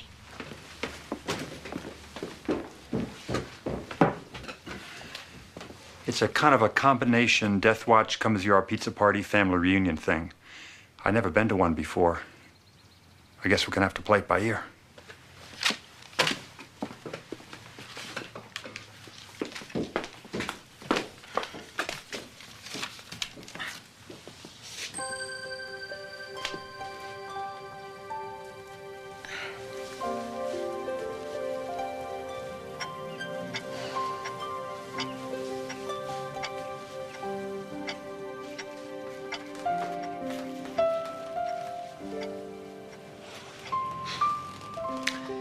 You have been a very big help today, Katie. When is Mommy coming for her surprise? Well, as soon as her book club gets out. Any minute. What's a book club? Well, you know how Mommy goes away for a little while on Friday afternoons? She goes and visits other ladies who like to talk about the books they've read. I can read. Yes, you can. And you're going to be a great reader, just like Mommy. W A L L A P A P. I'm hungry. E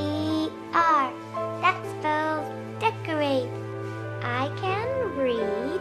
See, Daddy? Daddy? Good for you, honey.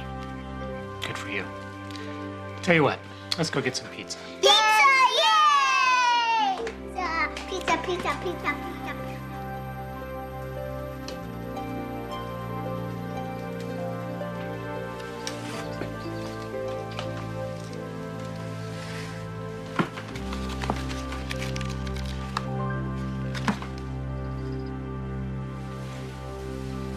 Asleep? Yeah. What did you mean when you said that death was a miracle? Death. Oh, it's probably the most real thing that happens on Earth. It's awesome and profound. Like a birth. A soul passing from one realm to another. You can welcome death with wonder and respect, or you can fight it with fear and regret. Dying with regret, I've learned, is hardest of all. For everyone. Hello, Mr. Carpenter. My name is Monica, and I'm going to be looking after you. Helping you down the road, so to speak. Angel. Dad? It's Kimmy. I'm here. I'll be right back.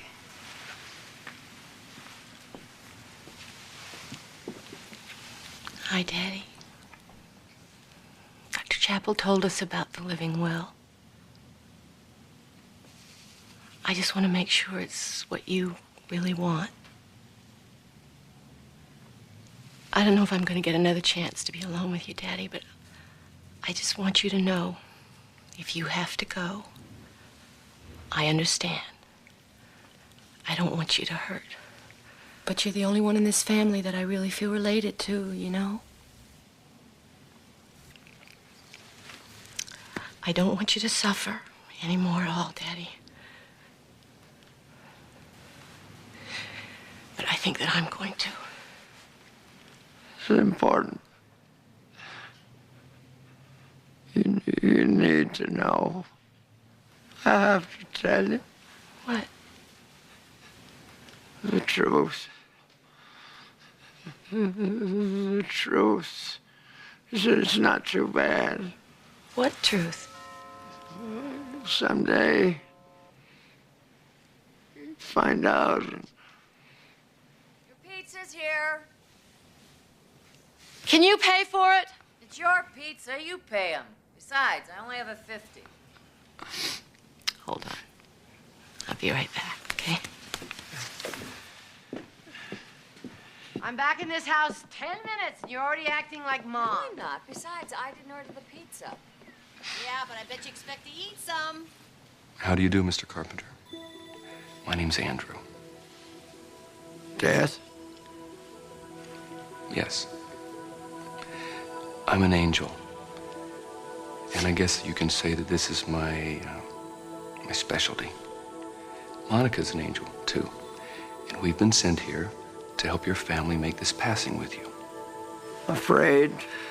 Afraid, Death? Oh, no.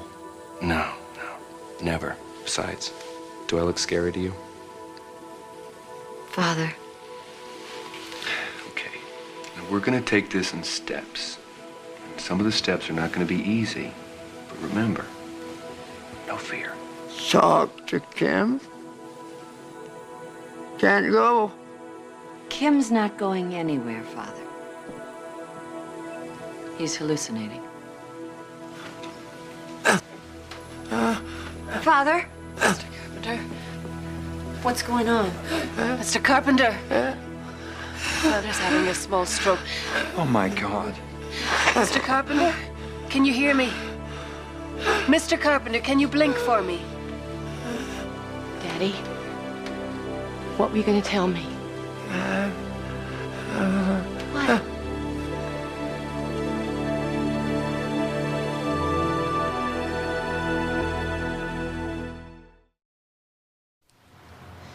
He was trying to tell me something. He wanted me to know something. And I blew it. I thought I had more time. Everybody always does. Figures. Nothing important ever really gets said in this family. Honesty might kill us all for good. You seem honest enough. Well, I'm the exception. Always have been. Good afternoon. I'm looking for Ms. Catherine Carpenter Dorfenbacher. Come on with me. She's my sister. Mother called. She's got a midnight flight that'll get her in first thing in the morning with a layover in Atlanta. Chris can pick her up. This lady says that you're redecorating. Yes. Hello. Hello. Please, come in. Thank you. Kate, what's going on? I'm here. I have the time. This wallpaper has been around since before you were born. Besides, it'll be a nice surprise for Mother. Is this where you want to be when your father dies? Down in the kitchen, looking at wallpaper samples? He's not going to die tonight. You know, maybe I should come back at another time. Well, that wouldn't be such a bad idea. Sit down. Please. Oh, well, okay. Oh, man. You are freezing. Hold on. I'll get you a blanket, Dad.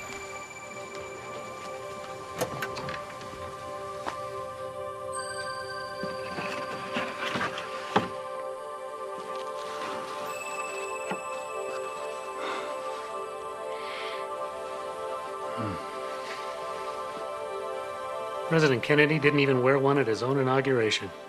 A lot of guys stopped wearing hats after that, but I didn't stop, just on general principles. I couldn't imagine letting my head get cold for the rest of my life just because some fella in Washington didn't want to muss up his hair. Man's got to have a few things that are his own, you know, Chris. Got a nice suit, good hat, able to polish your shoes on Sunday morning. And not to mention, a few small avenues of self-expression. Mom really hates that tie, you know. Yeah.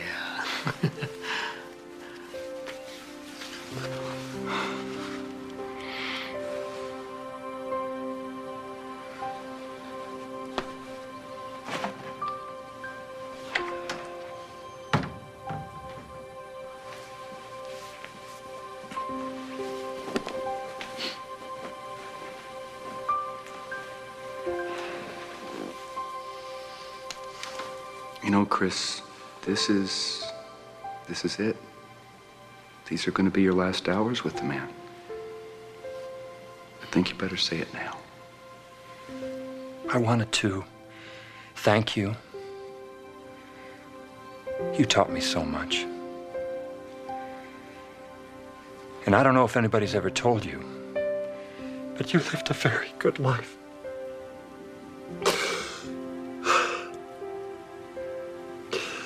You're a good man.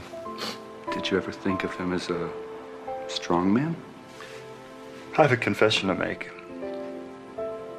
I never really thought of you as a strong person.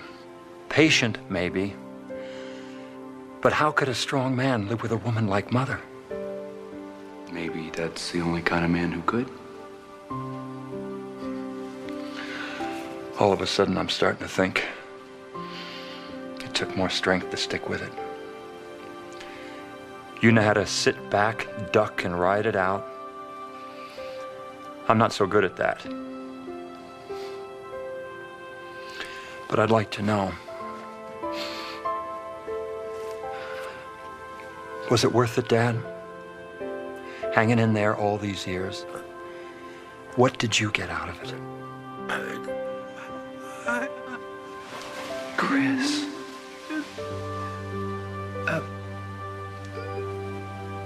He got you.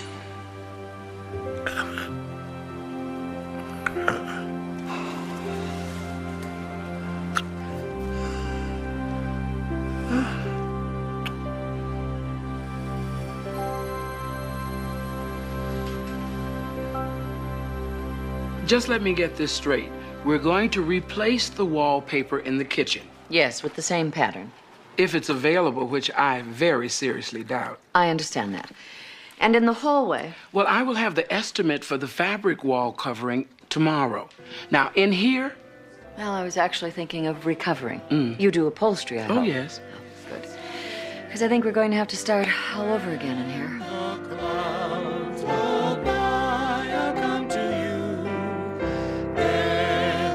Skies will seem more blue. Down in Lover's Lane, my dearie. Wait. Kimmy? Kimmy, come join us.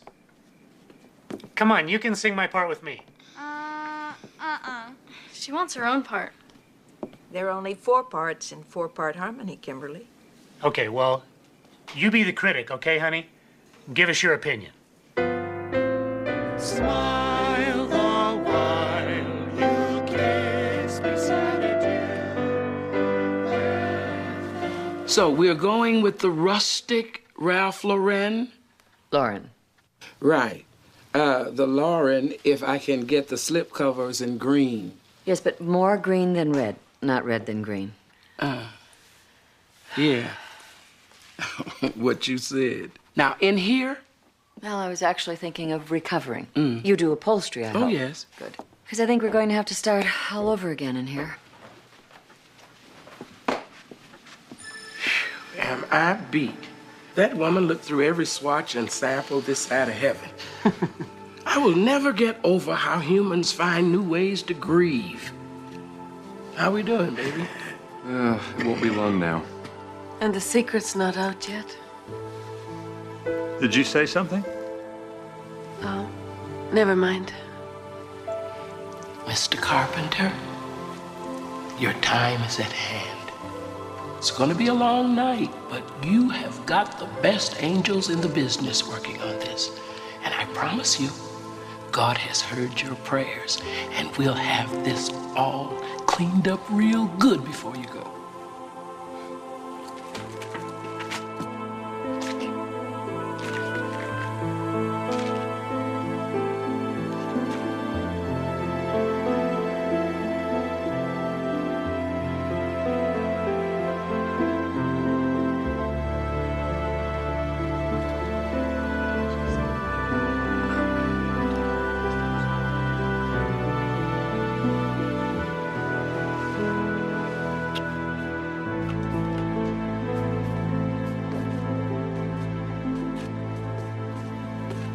Why is it all closed up in here like death? Well, it's a theme party, Kate. I hope to God he didn't hear that. He probably did. Somewhere deep inside, he's probably cracking up. His temperature went up during the night. His pulse is very low. I think we're getting close. What are you doing? Getting his suit ready. For what? What do you think? Keep your voice down. What for? Daddy knows. Don't you, Daddy? Yeah. Chris is getting his suit ready for his funeral. This is the one you wanted, right? This is outrageous. It's cruel. Stop it. Why, Kate? He's dying. He knows it, we know it. Why can't we talk about something real for once in this family? This is what he wants. This is why we're here. He wants to die in this house with us. But he can't if we pretend that it's not happening. You know, you're in denial, Kate. Serious denial. Yeah, well, you're damn right I'm in denial. And what's wrong with denial anyway? Denial is highly underrated. I found it. Here it is, right in his pocket. Oh, my God. Put it away. Why should I? It's his favorite. You don't know that. Yes, I do. If Daddy wants it, then Daddy gets it. You're not right? putting that ugly tie on my father. You just try and stop me. Back off, Kate. You can't come in here and make all the decisions just because you got an attaché case. Who do you think you are? I'm his daughter. Well, so am I. No, you're not. What the hell is going on in here? Hey, Mom.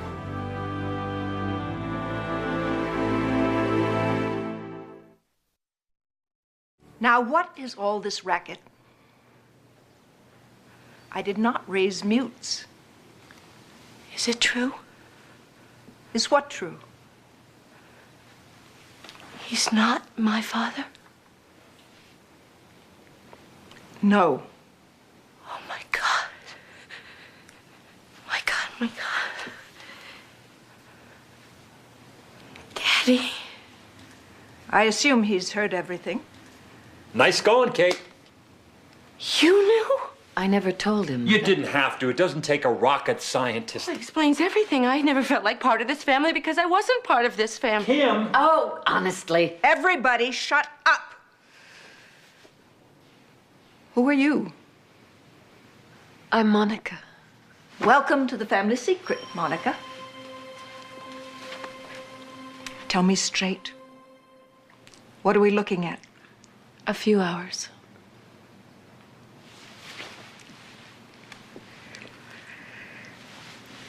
Is he lucid? Well, he's had a series of small strokes. He can hear, but he can't respond, except through his eyes. He has great eyes. That's all we ever needed to communicate. Right, Bucci? Will somebody please tell me why I can't take 2 days for myself for the first time in 6 years without the whole family going to hell in a handbasket? Didn't take a handbasket, Mother. We've got a mess here, Joe. I gotta clean it up and then I'll get back to you. Do you think you can hang on for me, baby?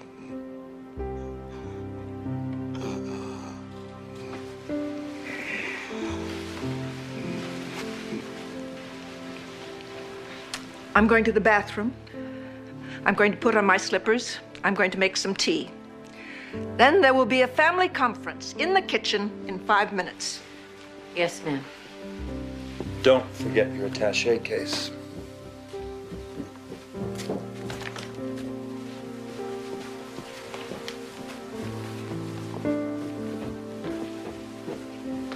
Whatever the real story is, Kim, I just want you to know. You're still my sis.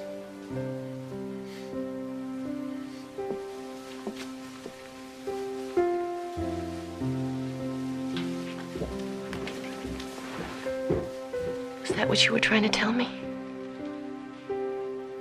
You wanted me to know? Or did you just find out too? What? You know, in some funny way, I think I always knew. I guess that's the thing about family secrets.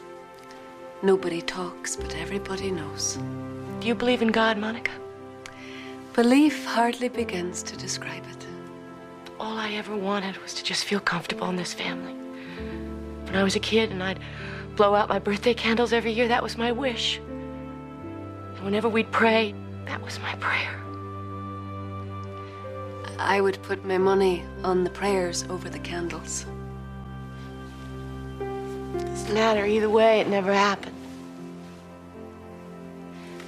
Well, that depends when you think never began. I mean, you wanted to drive a car when you were 8 years old. But thank God he didn't answer that prayer, huh? All prayers are answered, Kim. It's just sometimes the answer is no. But sometimes the answer is not yet. Kim!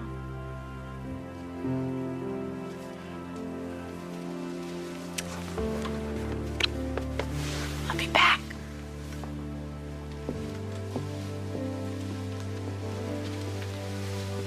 Sometimes the answer is no, sometimes the answer is not yet. What, are you making fun of me? No, I think you did great. Joe, she did great, didn't she?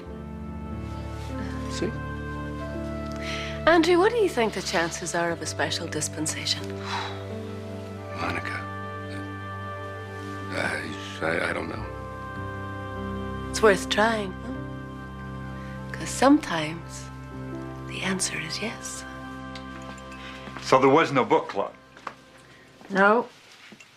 Just Friday afternoons with Tony. Daddy's old partner? How could you do that to Daddy? I'm not proud of it, Kimberly. But I forgave myself. I hope one day you'll be able to, too. How long did it last? A couple of years. Then your father got that job, remember? I know you were too young to remember, Chris, but Kate, you do. Joe and Tony had been partners for 9 years, and then one day Joe walks in and says he's got another job for less pay, more work, and with a company he hated. That's when I knew he knew. That's when it ended. But you didn't say anything. We never discussed it. He could have left. He could have thrown me out. But he just kept on loving me instead.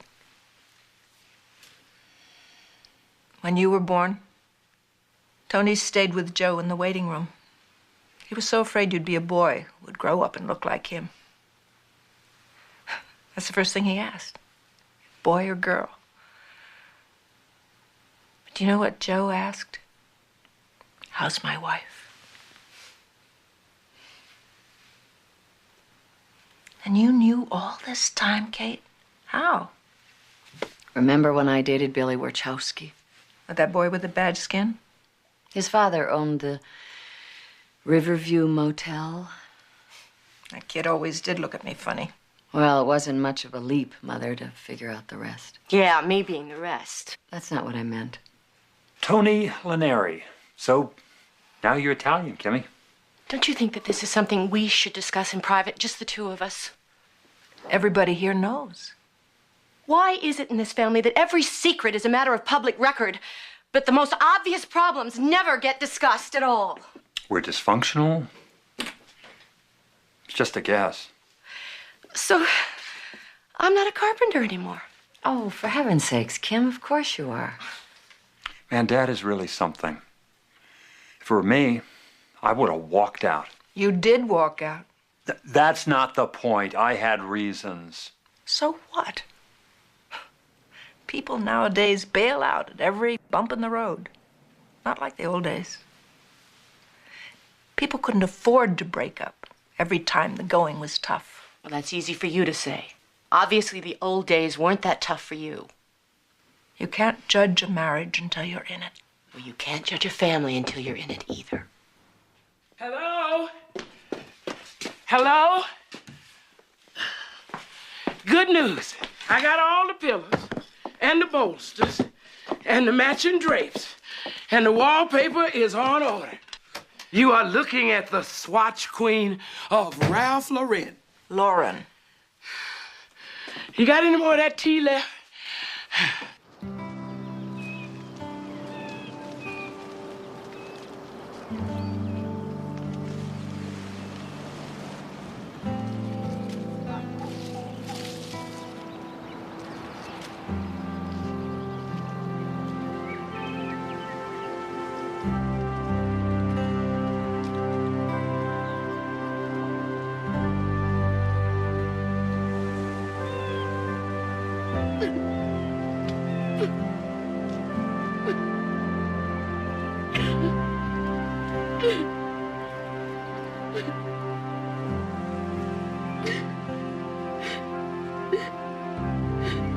I was so young and so stupid and scared to death. So you decided to pretend it never happened. That's right. But you had this little human being running around the house every day reminding you of what you'd done. I couldn't let her get too close. Oh, you couldn't let anybody get close. Not your husband, not any of your children. Loving them would have been dangerous. So you had to control them and protect your secret. That's the trouble with secret, sweetie. If you let somebody in your heart, they're gonna find out what's in there. So your family paid the price. You got a son who mistakes your husband's strength for weakness. You got a daughter that doesn't know where you end and she begins. And you've got this little girl trapped inside of Kim crying, begging to know that she belongs in this home. Not to mention a wonderful man upstairs who deserves to die in peace. It's too late for that. Oh, no. The peace is just beginning. How did I end up spilling my guts to an interior decorator? Well, I was just about to tell you about that. You see,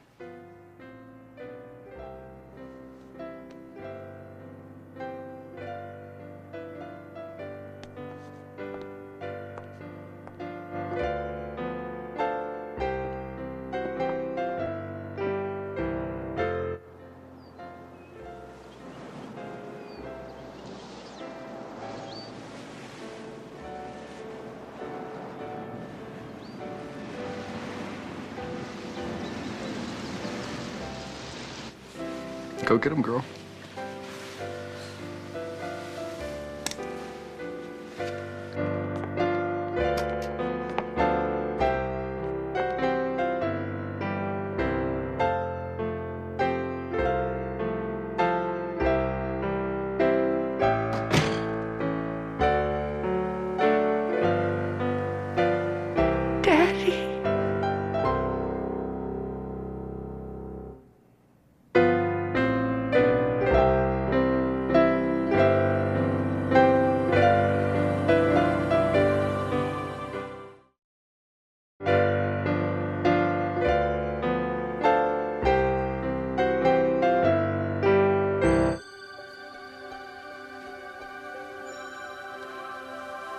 Will someone please explain what's going on? well, first, in case it's still not clear, I am not an interior decorator, and Monica is not a nurse. We're angels. God has sent us here to bring your father home. To be perfectly accurate, there's another angel that will escort him when the time comes. But all of us, we've got a lot of business to take care of before then. You may want to sit down, darling. I'm confused. Well, that's abundantly clear. But God is not the author of confusion. He likes to write happy endings. Then Dad is okay and this is some kind of miracle? Well, technically, this is what we call a special dispensation. Your father is going to die, Chris. And you may conclude from the presence of the angels here that this is not a bad thing. Or at least it doesn't have to be. I'm going to turn this assignment over to Monica. She needs the experience. Go ahead, baby. Well, as families go, you have a pretty good one. But it almost broke under the strain of this secret.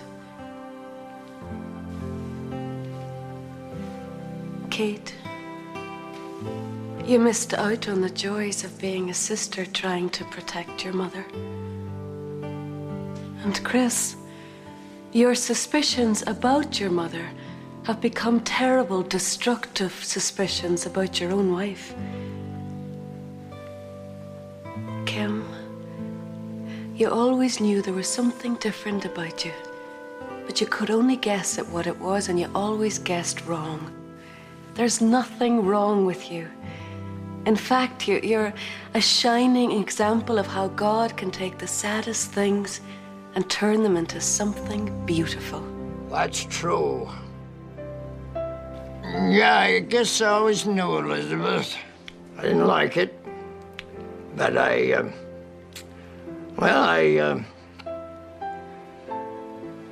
love you so much, I just prayed you'd come back. You did. Look who you brought with you. Oh, Dad. I won't deny it, it hurt, but I decided that, it's more important that being together, all of us, that's more important than me being right. If that makes me weak, son, I'm guilty. Kimmy, you always knew you were my little girl, didn't you? Son, go home. Give me your best, Chris. That'll be enough. Catherine, you can't fool me. I know you're not such a tough bird, Katie girl. You're the first baby I ever loved. You always will be. So share it with the rest of them, okay? You know, I'm real proud of all of you. Your instincts led you to preserve this family. But a family, it can't survive without the truth. Now, don't be afraid of the truth. Speak it, look at it, live it. You know, these last couple of days, I've seen a little corner of it, and by God, it's beautiful. And don't forget, I had a choice, and I chose to love.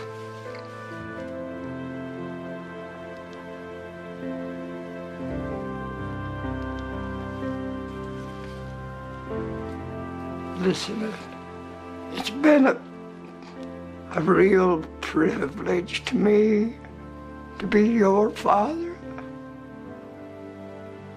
No. Oh, God, no. Please, God, don't let him go. Joe, listen to me. I love you. Please forgive me. Oh, I forgave you a long time ago, Boogie. You know that. I can't even get a reading. The time is now. Joe, can you hear me? He can, but he's too busy to answer. Busy? There's a moment when humans remove themselves from this place and get down to the business of dying. You see, his spirit is straining to remove itself from a body that won't release him. Is he in pain? Oh, no. The pain's all gone. There's more death here now than life. The other angel, is he here? Yes, Andrew is here. And he's in touch with that part of your father's spirit that you can't communicate with.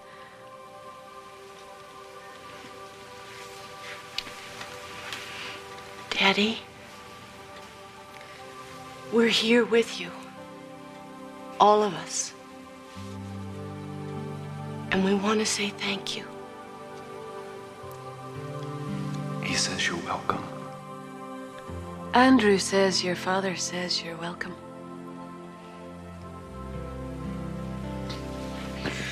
We'll see you again. Won't we? He says you can count on it. You can count on it. And he has a gift for Kim and a request. Kim, your father has a gift for you and A request. a request. Sing the song. Sing the song.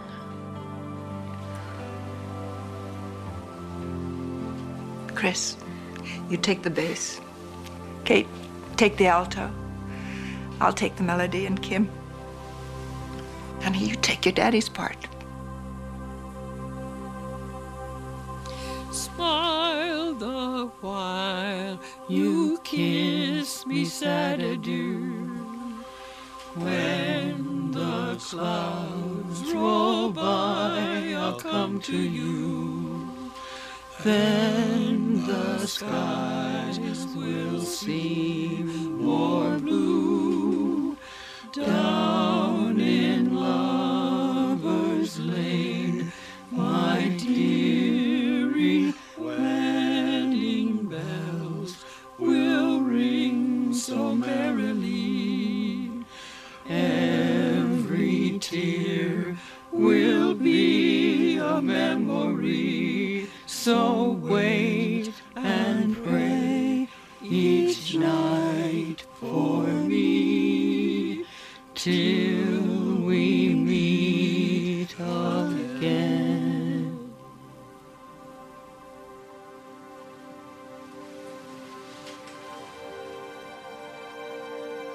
Oh. Oh. Oh. Till we meet again, till we meet again, till we meet at the Father's feet. Till we meet again, till we meet again. God be with you till we meet again.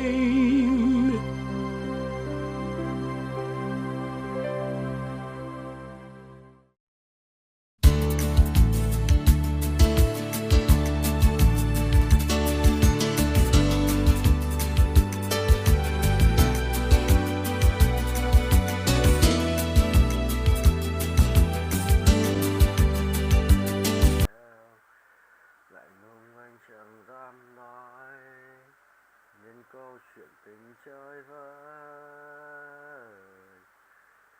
Em đâu nào biết anh vẫn luôn ở đây, nhìn từ xa theo bóng em nhạt nhòa để tháng năm dài trôi qua. Nếu ngày ấy anh ngỏ lời thương và yêu đậm sâu với em có tin anh và nắm tay anh, mình cùng đi qua từng mùa đông rét buốt. Nếu ngày ấy anh là chàng trai mà em ngày đấy ước ao, nhưng mưa có ra sao thì giờ đây anh đã có câu chuyện thật đẹp. Thôi rầm lốc đốt rồi, reset là mất hết mà. Cớ sao em rời xa,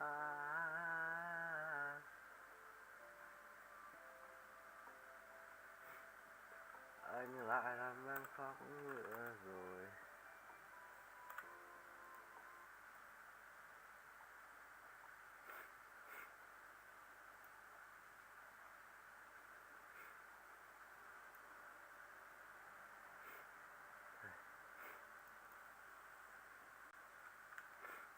Anh lại làm em khóc nữa rồi, anh lại làm em đớn đau rồi, anh lại làm em mất hy vọng tương lai của hai chúng ta.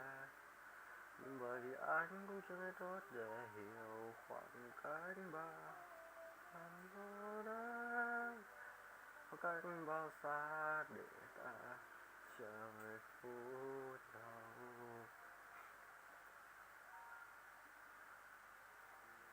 Lời thương khó nói đến mức lạ thường.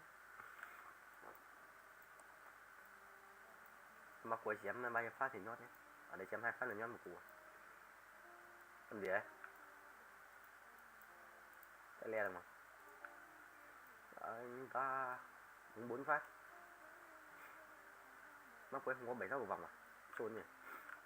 Trôn chưa?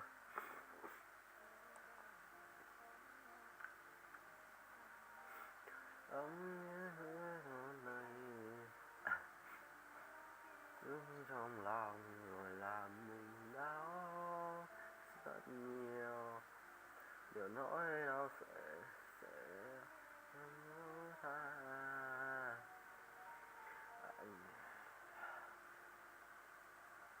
Anh lại làm em khóc nữa rồi, anh lại làm em đớn đau rồi, anh lại làm em mất hy vọng tương lai của hai chúng ta.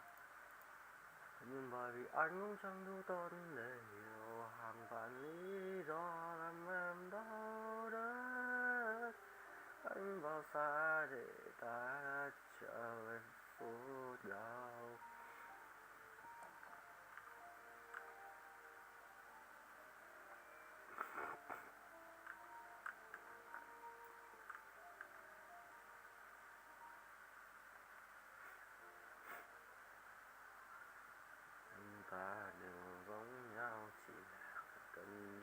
thời ấm thương con tim. Em mang ký ức trong lòng rồi làm mình đau rất nhiều. Nhiều nỗi đau sẽ kết thúc khi em ngủ quên. Lại làm em khóc nữa rồi, anh lại làm em đớn đau rồi. Anh lại làm em mất hy vọng tương lai của hai chúng ta. Nhưng bởi vì anh cũng chẳng đủ tốt để hiểu cho em. Người ơi, ta ước gì mình dài khờ để chẳng mong chờ. Có thấy không nơi này vực sâu là đôi mắt ai. Có bước tiếp em ai để mọi thứ qua. Anh đã đánh mất cơ hội để níu lấy em nữa rồi. Rồi ta là hai thế giới cách xa một nỗi đau.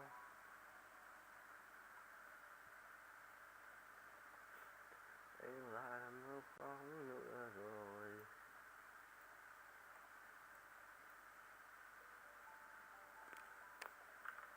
Tốt, 200 tuổi, tiền vàng ở trong Roblox, Lucky Block. Thiếu quá.